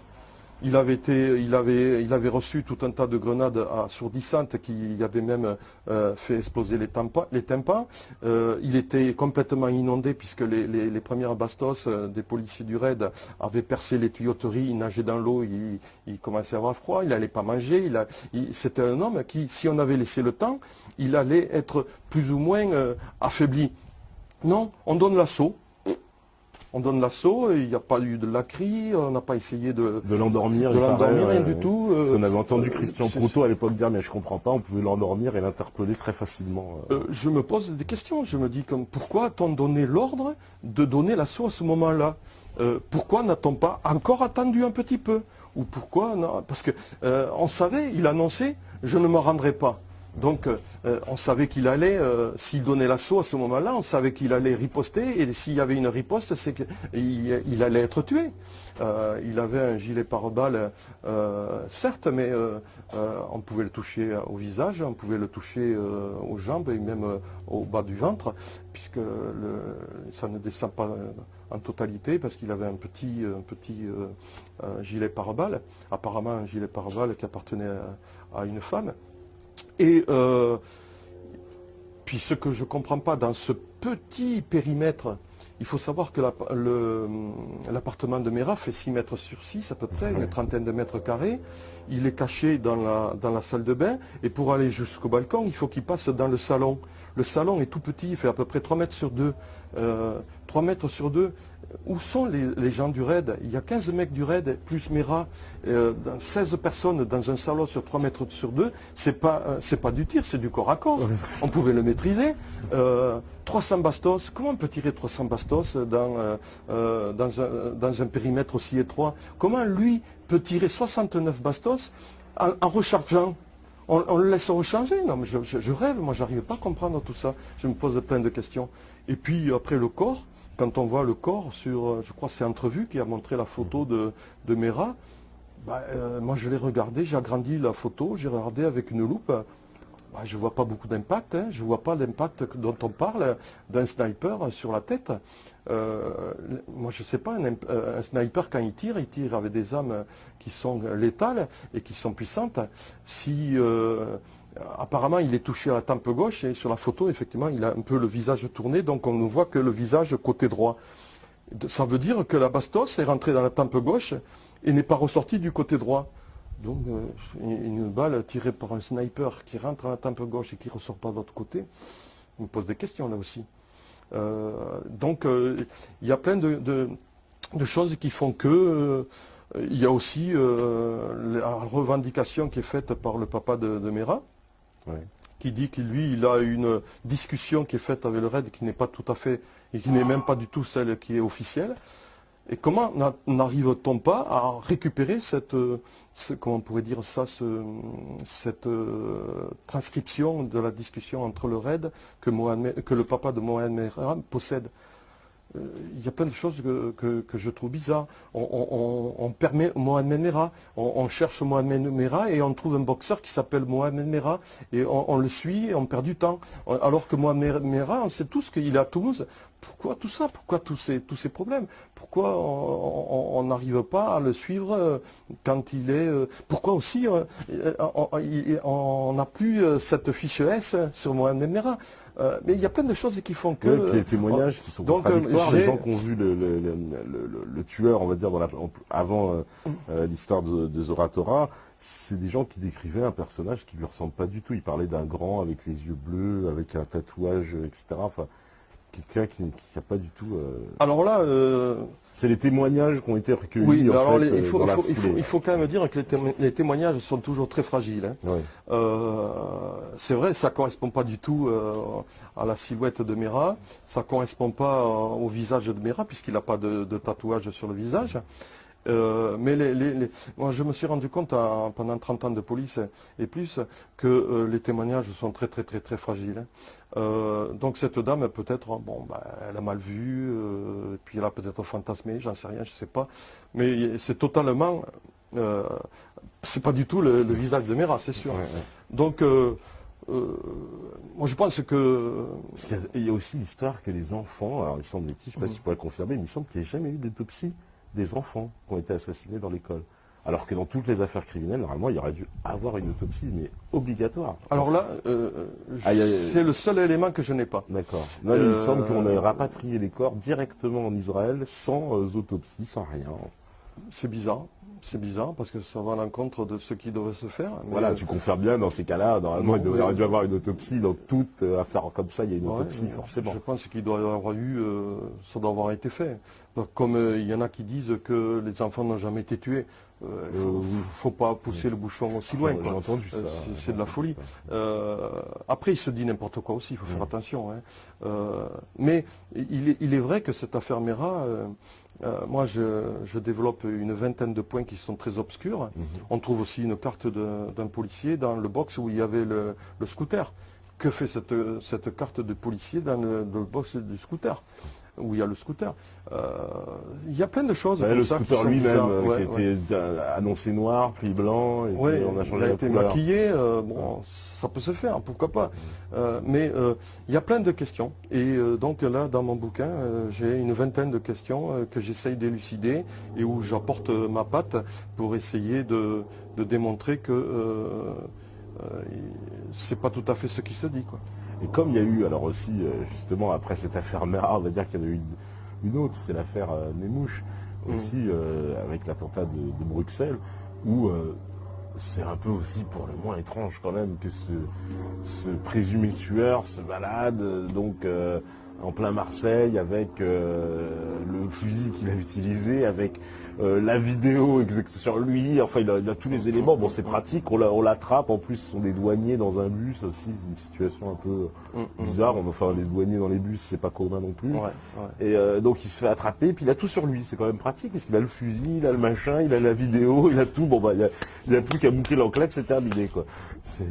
Il y a, là aussi, je ne veux pas démonter, hein, mais il y a aussi, et je m'en suis rendu compte pendant ma carrière, des coïncidences quelquefois qui sont très bizarres. Bon, après, est-ce que cet homme pensait ne jamais être pris et il a pris des risques pour voyager avec toutes ces preuves sur lui? C'est vrai que ça fait bizarre. Ça fait un peu pas crédible, même un amateur ne ferait pas. Non, c'est sûr, c'est sûr. Alors, a-t-on affaire à un type bizarre ou fou? J'en sais rien. Mais cette affaire, je n'ai pas suivi spécialement et donc je ne peux pas trop amener je peux pas trop. Mais tu trouves quand même qu'il y a des éléments d'entrée que ça paraît. C'est vrai qu'on peut se poser des questions. On peut se poser des questions. C'est sûr. C'est sûr. Et donc, parce que justement, alors, pour continuer un peu dans cette vague, c'est un peu pour en arriver à un des plus grands false flags de tous les temps, c'est le 11 septembre. Hein, donc on dérive un peu, je digresse un peu, mais forcément on est obligé de se poser, parce que voilà, j'étais sous la main et je me dis, toi voilà, qui a cette expérience des services de renseignement, est-ce qu'une opération comme le 11 septembre peut être avoir été menée par des services de renseignement?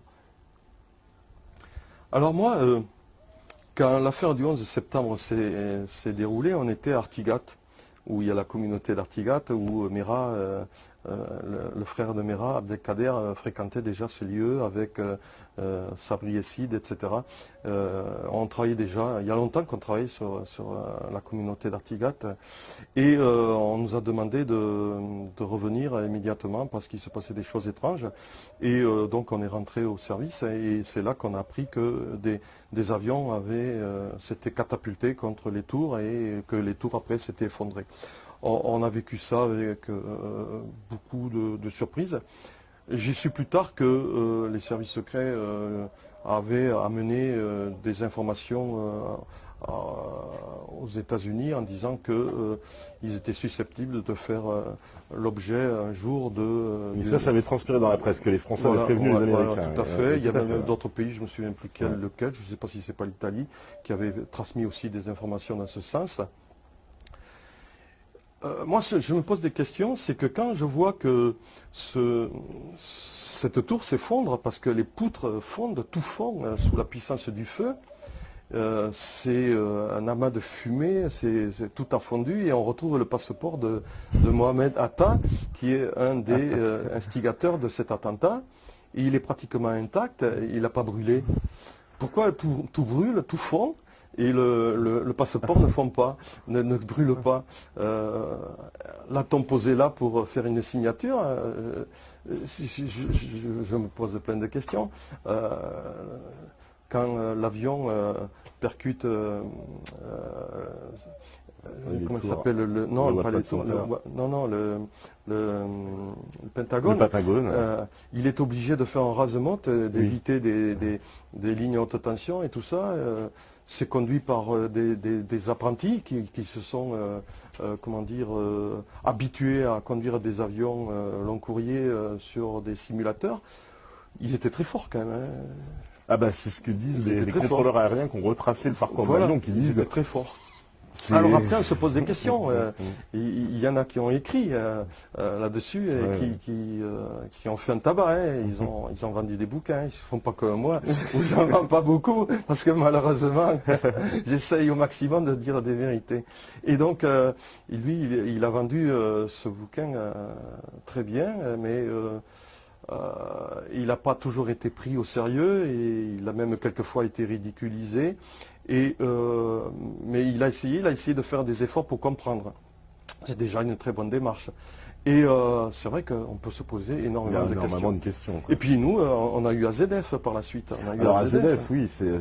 AZF qui arrive dans la foulée. Oui, tout à fait. Et donc là aussi c'est bizarre parce que on a enquêté et puis on avait trouvé des informations intéressantes. Ces informations qui étaient super intéressantes pouvaient aider à mon avis à aller plus loin dans les investigations. Et puis non, notre papier n'a pas plu. Et par contre, il a circulé dans la presse. Hein, il est passé un peu partout, mais il n'est pas allé plus loin que la presse. Et on n'a pas pris nos informations au sérieux. Et je regrette parce qu'on avait quand même des billes et ça demandait à être poussé, à avoir des investigations supérieures, supplémentaires. On devait aller plus loin dans les recherches. Et ça, je le regrette. Quoi. Parce que qu'est-ce qui s'est passé à ZF? C'est quoi? Là, ils disent que c'est un accident et puis bon... pour l'instant, je crois que c'est en cassation encore et apparemment, les résultats disent que c'est un accident. Nous, on était partis sur un acte terroriste. Ouais. Et on n'a pas eu le temps de travailler très longtemps, donc on peut pas savoir si on s'est trompé ou si on avait raison. Mais moi, j'aurais bien aimé avoir... mais si j'ai le temps, j'écrirai un livre sur cette affaire-là. Ouais, parce que j'ai pas mal de renseignements et d'informations qui me permettent de me poser des questions. Quoi. Il y a des zones d'ombre. Il y a des zones d'ombre quand même dans cette affaire. Total essaye de les refaire ressortir, ces zones d'ombre. Je ne sais pas s'ils y parviendront, mais puisqu'il y a des zones d'ombre, moi je demande, je ne comprends pas pourquoi on n'essaye pas de les éclaircir, et au contraire on les abandonne et on s'obstine à aller dans un sens qui arrange tout le monde, c'est l'accident. Bon, peut-être c'est un accident, peut-être nous nous sommes trompés, mais on n'a pas fait les investigations qu'il fallait faire, puisqu'on ne les a pas menées au bout, et puisque la PJ a pris les choses en main, et donc c'était un accident, ben, c'est un accident. Moi, je ne peux pas aller plus loin que ce qu'on a fait. Et maintenant, je suis devenu un homme de la rue, je ne suis plus policier, et j'aimerais bien essayer de trouver des informations, des témoignages, et de faire ma petite enquête à moi. Alors, il y a une autre affaire, une dernière affaire, qui quand même, puisque justement, en plus, les renseignements généraux ont à l'époque fait un rapport qui avait fait grand bruit, c'était en 2005, au moment des émeutes en France. Et c'était lorsque Nicolas Sarkozy était ministre de l'Intérieur. Et donc, le rapport des renseignements généraux, lui, précisait qu'il n'y avait pas trop de leaders dans ces émeutes et que c'était plutôt des groupes un peu sporadiques qui agissaient sans véritable concertation.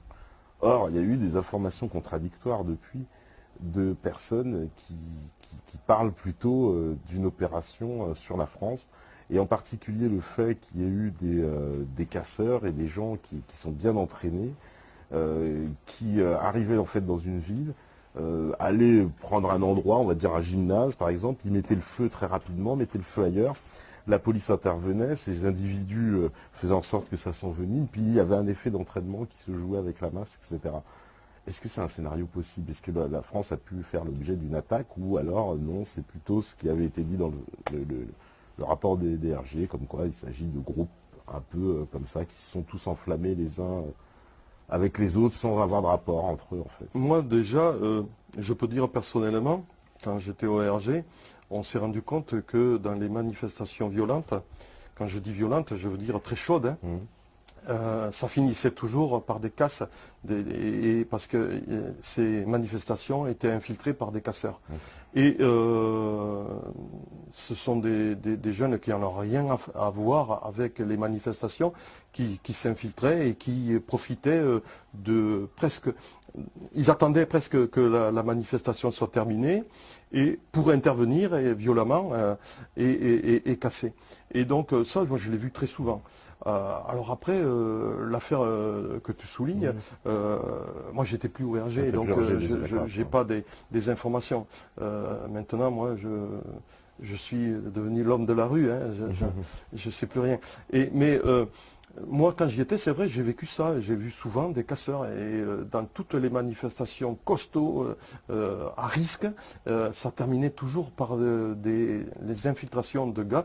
Et notre travail à nous était de repérer ces casseurs. Parce que des fois, on voit que ces gens-là qui s'infiltrent dans les manifestations sont protégés par la police. On a même vu dans une manifestation, je me rappelle bien, des gens qui vont pour détruire des vitrines, des passants qui tentent d'intervenir, et à ce moment-là, on va dire des policiers qui les empêchent d'intervenir sur les casseurs. Enfin, c'est un peu bizarre, quoi, parce que normalement on devrait arrêter les casseurs, et là on empêche les passants d'intervenir contre les casseurs. Alors, ouais, là tu m'étonnes quand tu me dis ça, parce que j'ai pas vu les images. Mais si tu les as vues, c'est que c'est vrai. Et donc voilà, je tombe des nues, parce que nous, je peux te certifier que on rentrait dans les manifs, on s'infiltrait dans les manifs nous aussi. On était déguisés, on n'était pas connus. On repérait, on cherchait les casseurs parce qu'on savait qu'ils y étaient, ils allaient y être, et on les désignait aux forces de l'ordre pour essayer de les neutraliser. Et donc, ils y parvenaient plus ou moins bien, c'est sûr, parce que dans la foule, quelquefois, on ne peut pas faire toujours ce qu'on veut faire. Mais moi, à l'époque, on faisait ce travail-là. Alors, si on en arrive à ce que tu viens de dire, je tombe sur la tête, quoi. Je me pose des questions. Est-ce possible? Ça devient même presque une folie, quoi. Oui, c'est ça. Alors, attends, j'ai un petit peu de micro.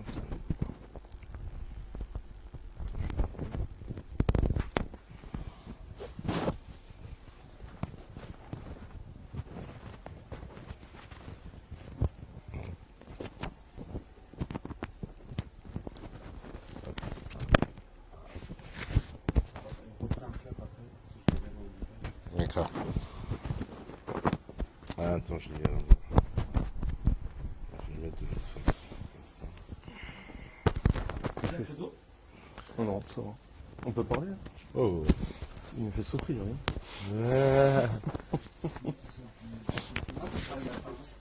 Ah, d'accord. Ouais.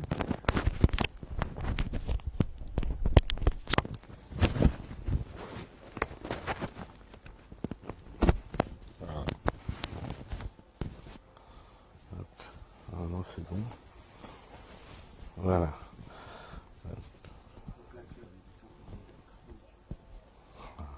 Quoi? Et voilà, normalement ça passe, tu m'entends? Ok. Voilà, donc on parlait, oui, de ces manifestations. Alors bon, ouais, c'est vrai, t'as pas eu d'infos là-dessus, mais souvent c'est quelque chose aussi. Alors ça, il y a une autre collusion aujourd'hui aussi qui est assez inquiétante. C'est ce qu'on appelle les antifas, les groupes un peu extrémistes ou la LDJ, qui fonctionnent apparemment de concert avec la police, puisqu'on a vu, alors là on a tous vu ces images dans les manifestations, où au moment où, en général, où ces groupes-là arrivent pour perturber un événement, Ouais. on voit la police s'écarter, puis ils viennent se réfugier derrière la police, et hop, la police refait un nouveau barrage, une fois que les contre-manifestants, on veut dire, essaient de réagir. Oui, effectivement, pendant la marche blanche, on en a discuté un petit peu. Et j'ai pas vu les images, c'est embêtant, il faut que j'essaie de les retrouver.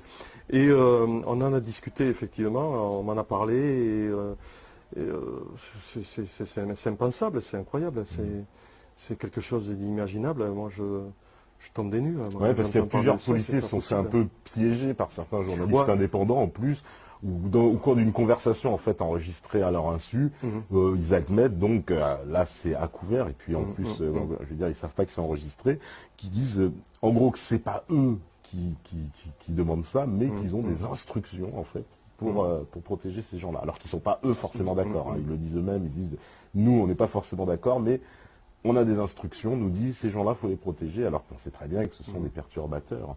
C'est grave. C'est grave quand j'entends des choses comme ça, moi ça me fait bondir. C'est très grave. Et il faut que ces gens-là, s'ils ont fait ça, il faut qu'ils passent devant une commission et qu'ils soient traités comme des gens qui ont mal travaillé volontairement. Et donc ils doivent être punis. Ils doivent avoir même être virés de la police s'ils ont fait ça. Ils ont fait ça. C'est pas possible. On ne doit pas admettre des choses pareilles. Alors, une dernière question, parce que c'est vrai qu'il fait chaud, il faut... Alors, C'est vrai qu'il fait chaud. une dernière question, c'est est-ce que justement, alors nous qui sommes une télévision alternative et qui n'hésitons pas on va dire, à parler de certains sujets, est-ce que c'est une réalité ou un fantasme que justement les services de renseignement ont les moyens de nous espionner, de savoir et même s'intéressent à nous? Ou alors est-ce que c'est plus un fantasme qu'une réalité, puis qu'on s'intéresse vraiment à des affaires, on va dire, quand on a des éléments, ou alors il y a une espèce de prospection comme ça qui est faite où on espionne un peu tout le monde? Est-ce que c'est un fantasme ça? Alors moi, quand j'étais au RG, on avait un quota d'écoute qui était permise. C'est-à-dire, je dirais n'importe quoi, je dirais par exemple 40 personnes qui pouvaient être écoutées. Et si on en voulait 41, il fallait en supprimer une, parce qu'on avait un quota qu'on ne pouvait pas dépasser. Quand on argumentait, parce que toutes les écoutes doivent être argumentées, c'est-à-dire qu'on ne peut pas écouter n'importe qui, on doit apporter un dossier, on doit apporter des preuves, et on doit apporter aussi les preuves que la personne qui va être écoutée est un danger pour la nation, et pour l'État, et pour la population. Et donc, si on n'apporte pas ces preuves, le personnage ne sera pas écouté. Les branchements des écoutes sont vérifiés par une commission, et les écoutes sauvages ne pouvaient pas être faites, du moins par la police, à mon époque. Maintenant, quand on parle d'écoute, il y aurait une multitude d'écoutes, c'est très difficile aussi à dire, parce qu'il y a tellement de personnes qui méritent d'être écoutées et que malheureusement on ne peut pas écouter parce qu'on n'a pas ce quota. Je ne vois pas comment on pourrait écouter une multitude de personnes. Sur Toulouse, il y a 500 000 habitants, 40 personnes, je dis ce chiffre, mais je ne me souviens plus si c'était 40 ou si c'était même en dessous.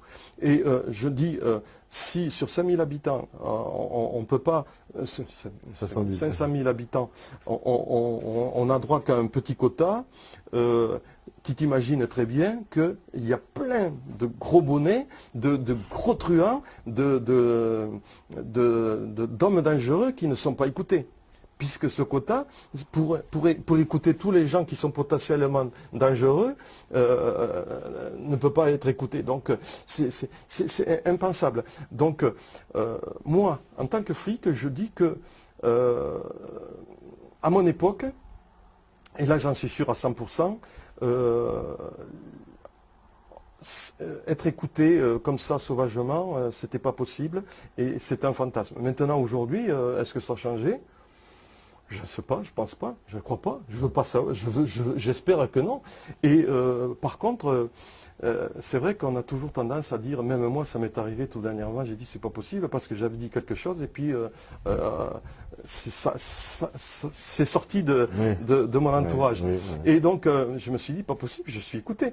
Et je me suis posé la question, mais après j'ai dit mais non, il y a tellement de gens qui méritent d'être écoutés que moi je suis tellement bas dans la hiérarchie des gens qui pourraient être écoutés que c'est impossible. Voilà. Et donc il faut se mettre dans la position de cette hiérarchie de la violence. Un petit militant n'a pas la pointure d'un homme à être écouté. Les gens potentiellement dangereux, ce sont les terroristes. Et je suis persuadé que des méras, il y en a tellement que même ils ne sont pas tous écoutés. Et ils ne sont même pas tous suivis parce qu'on n'a pas assez de flics. Parce que des méras, il ne doit pas y en avoir qu'un, il doit y en avoir une multitude. Et puisqu'ils partent tous s'entraîner là-bas, ils reviennent tous en France. Donc en France ou dans leur pays de départ. On n'a pas assez de fonctionnaires pour pouvoir et d'écoute pour pouvoir suivre tous ces gens-là. C'est pas possible. Donc on ne peut pas écouter non plus un militant de base. C'est pas possible. Mais une écoute, quand même, tu me confirmes, techniquement, c'est très simple. Avec les portables, on se branche informatiquement. C'est pas... Ah ben, des écoutes sont faites régulièrement. Il y a un gars qui est spécialisé qui demande avec des feuilles qui sont signées par le préfet, par le ministre, parce que nous, au niveau des renseignements généraux, ce sont des écoutes administratives, ce ne sont pas des écoutes pénales. Hein. Donc ce sont des écoutes qui sont signées par le préfet et par le ministre de l'Intérieur. Et donc, dès qu'elles sont autorisées, avec ce papier, eh bien, les opérateurs font le nécessaire pour faire les écoutes. Et donc après, on a la possibilité d'entendre tout ce qui se dit, qui part de cet homme qui est écouté et qui arrive chez cet homme qui est écouté. Ensuite, bon, ben, des écoutes sauvages. Moi, ça peut arriver. Si ça arrive, ce sont des gens que je n'ai pas connus ou qui sont manipulés, je ne sais pas. Moi, franchement, je suis honnête, hein, je n'ai jamais vu et entendu dire qu'il y avait des écoutes sauvages au RG pendant que j'y étais. Et au tout début, c'est vrai que c'était plus... c'était moins serré que maintenant. Maintenant, on a des obligations qui sont autres que celles que quand je suis rentré dans les années 1970, où on avait tout autour de nous un aéropage de gens bizarres qui appartenaient à la mafia, qui appartenaient au SAC, qui appartenaient à plein de gens.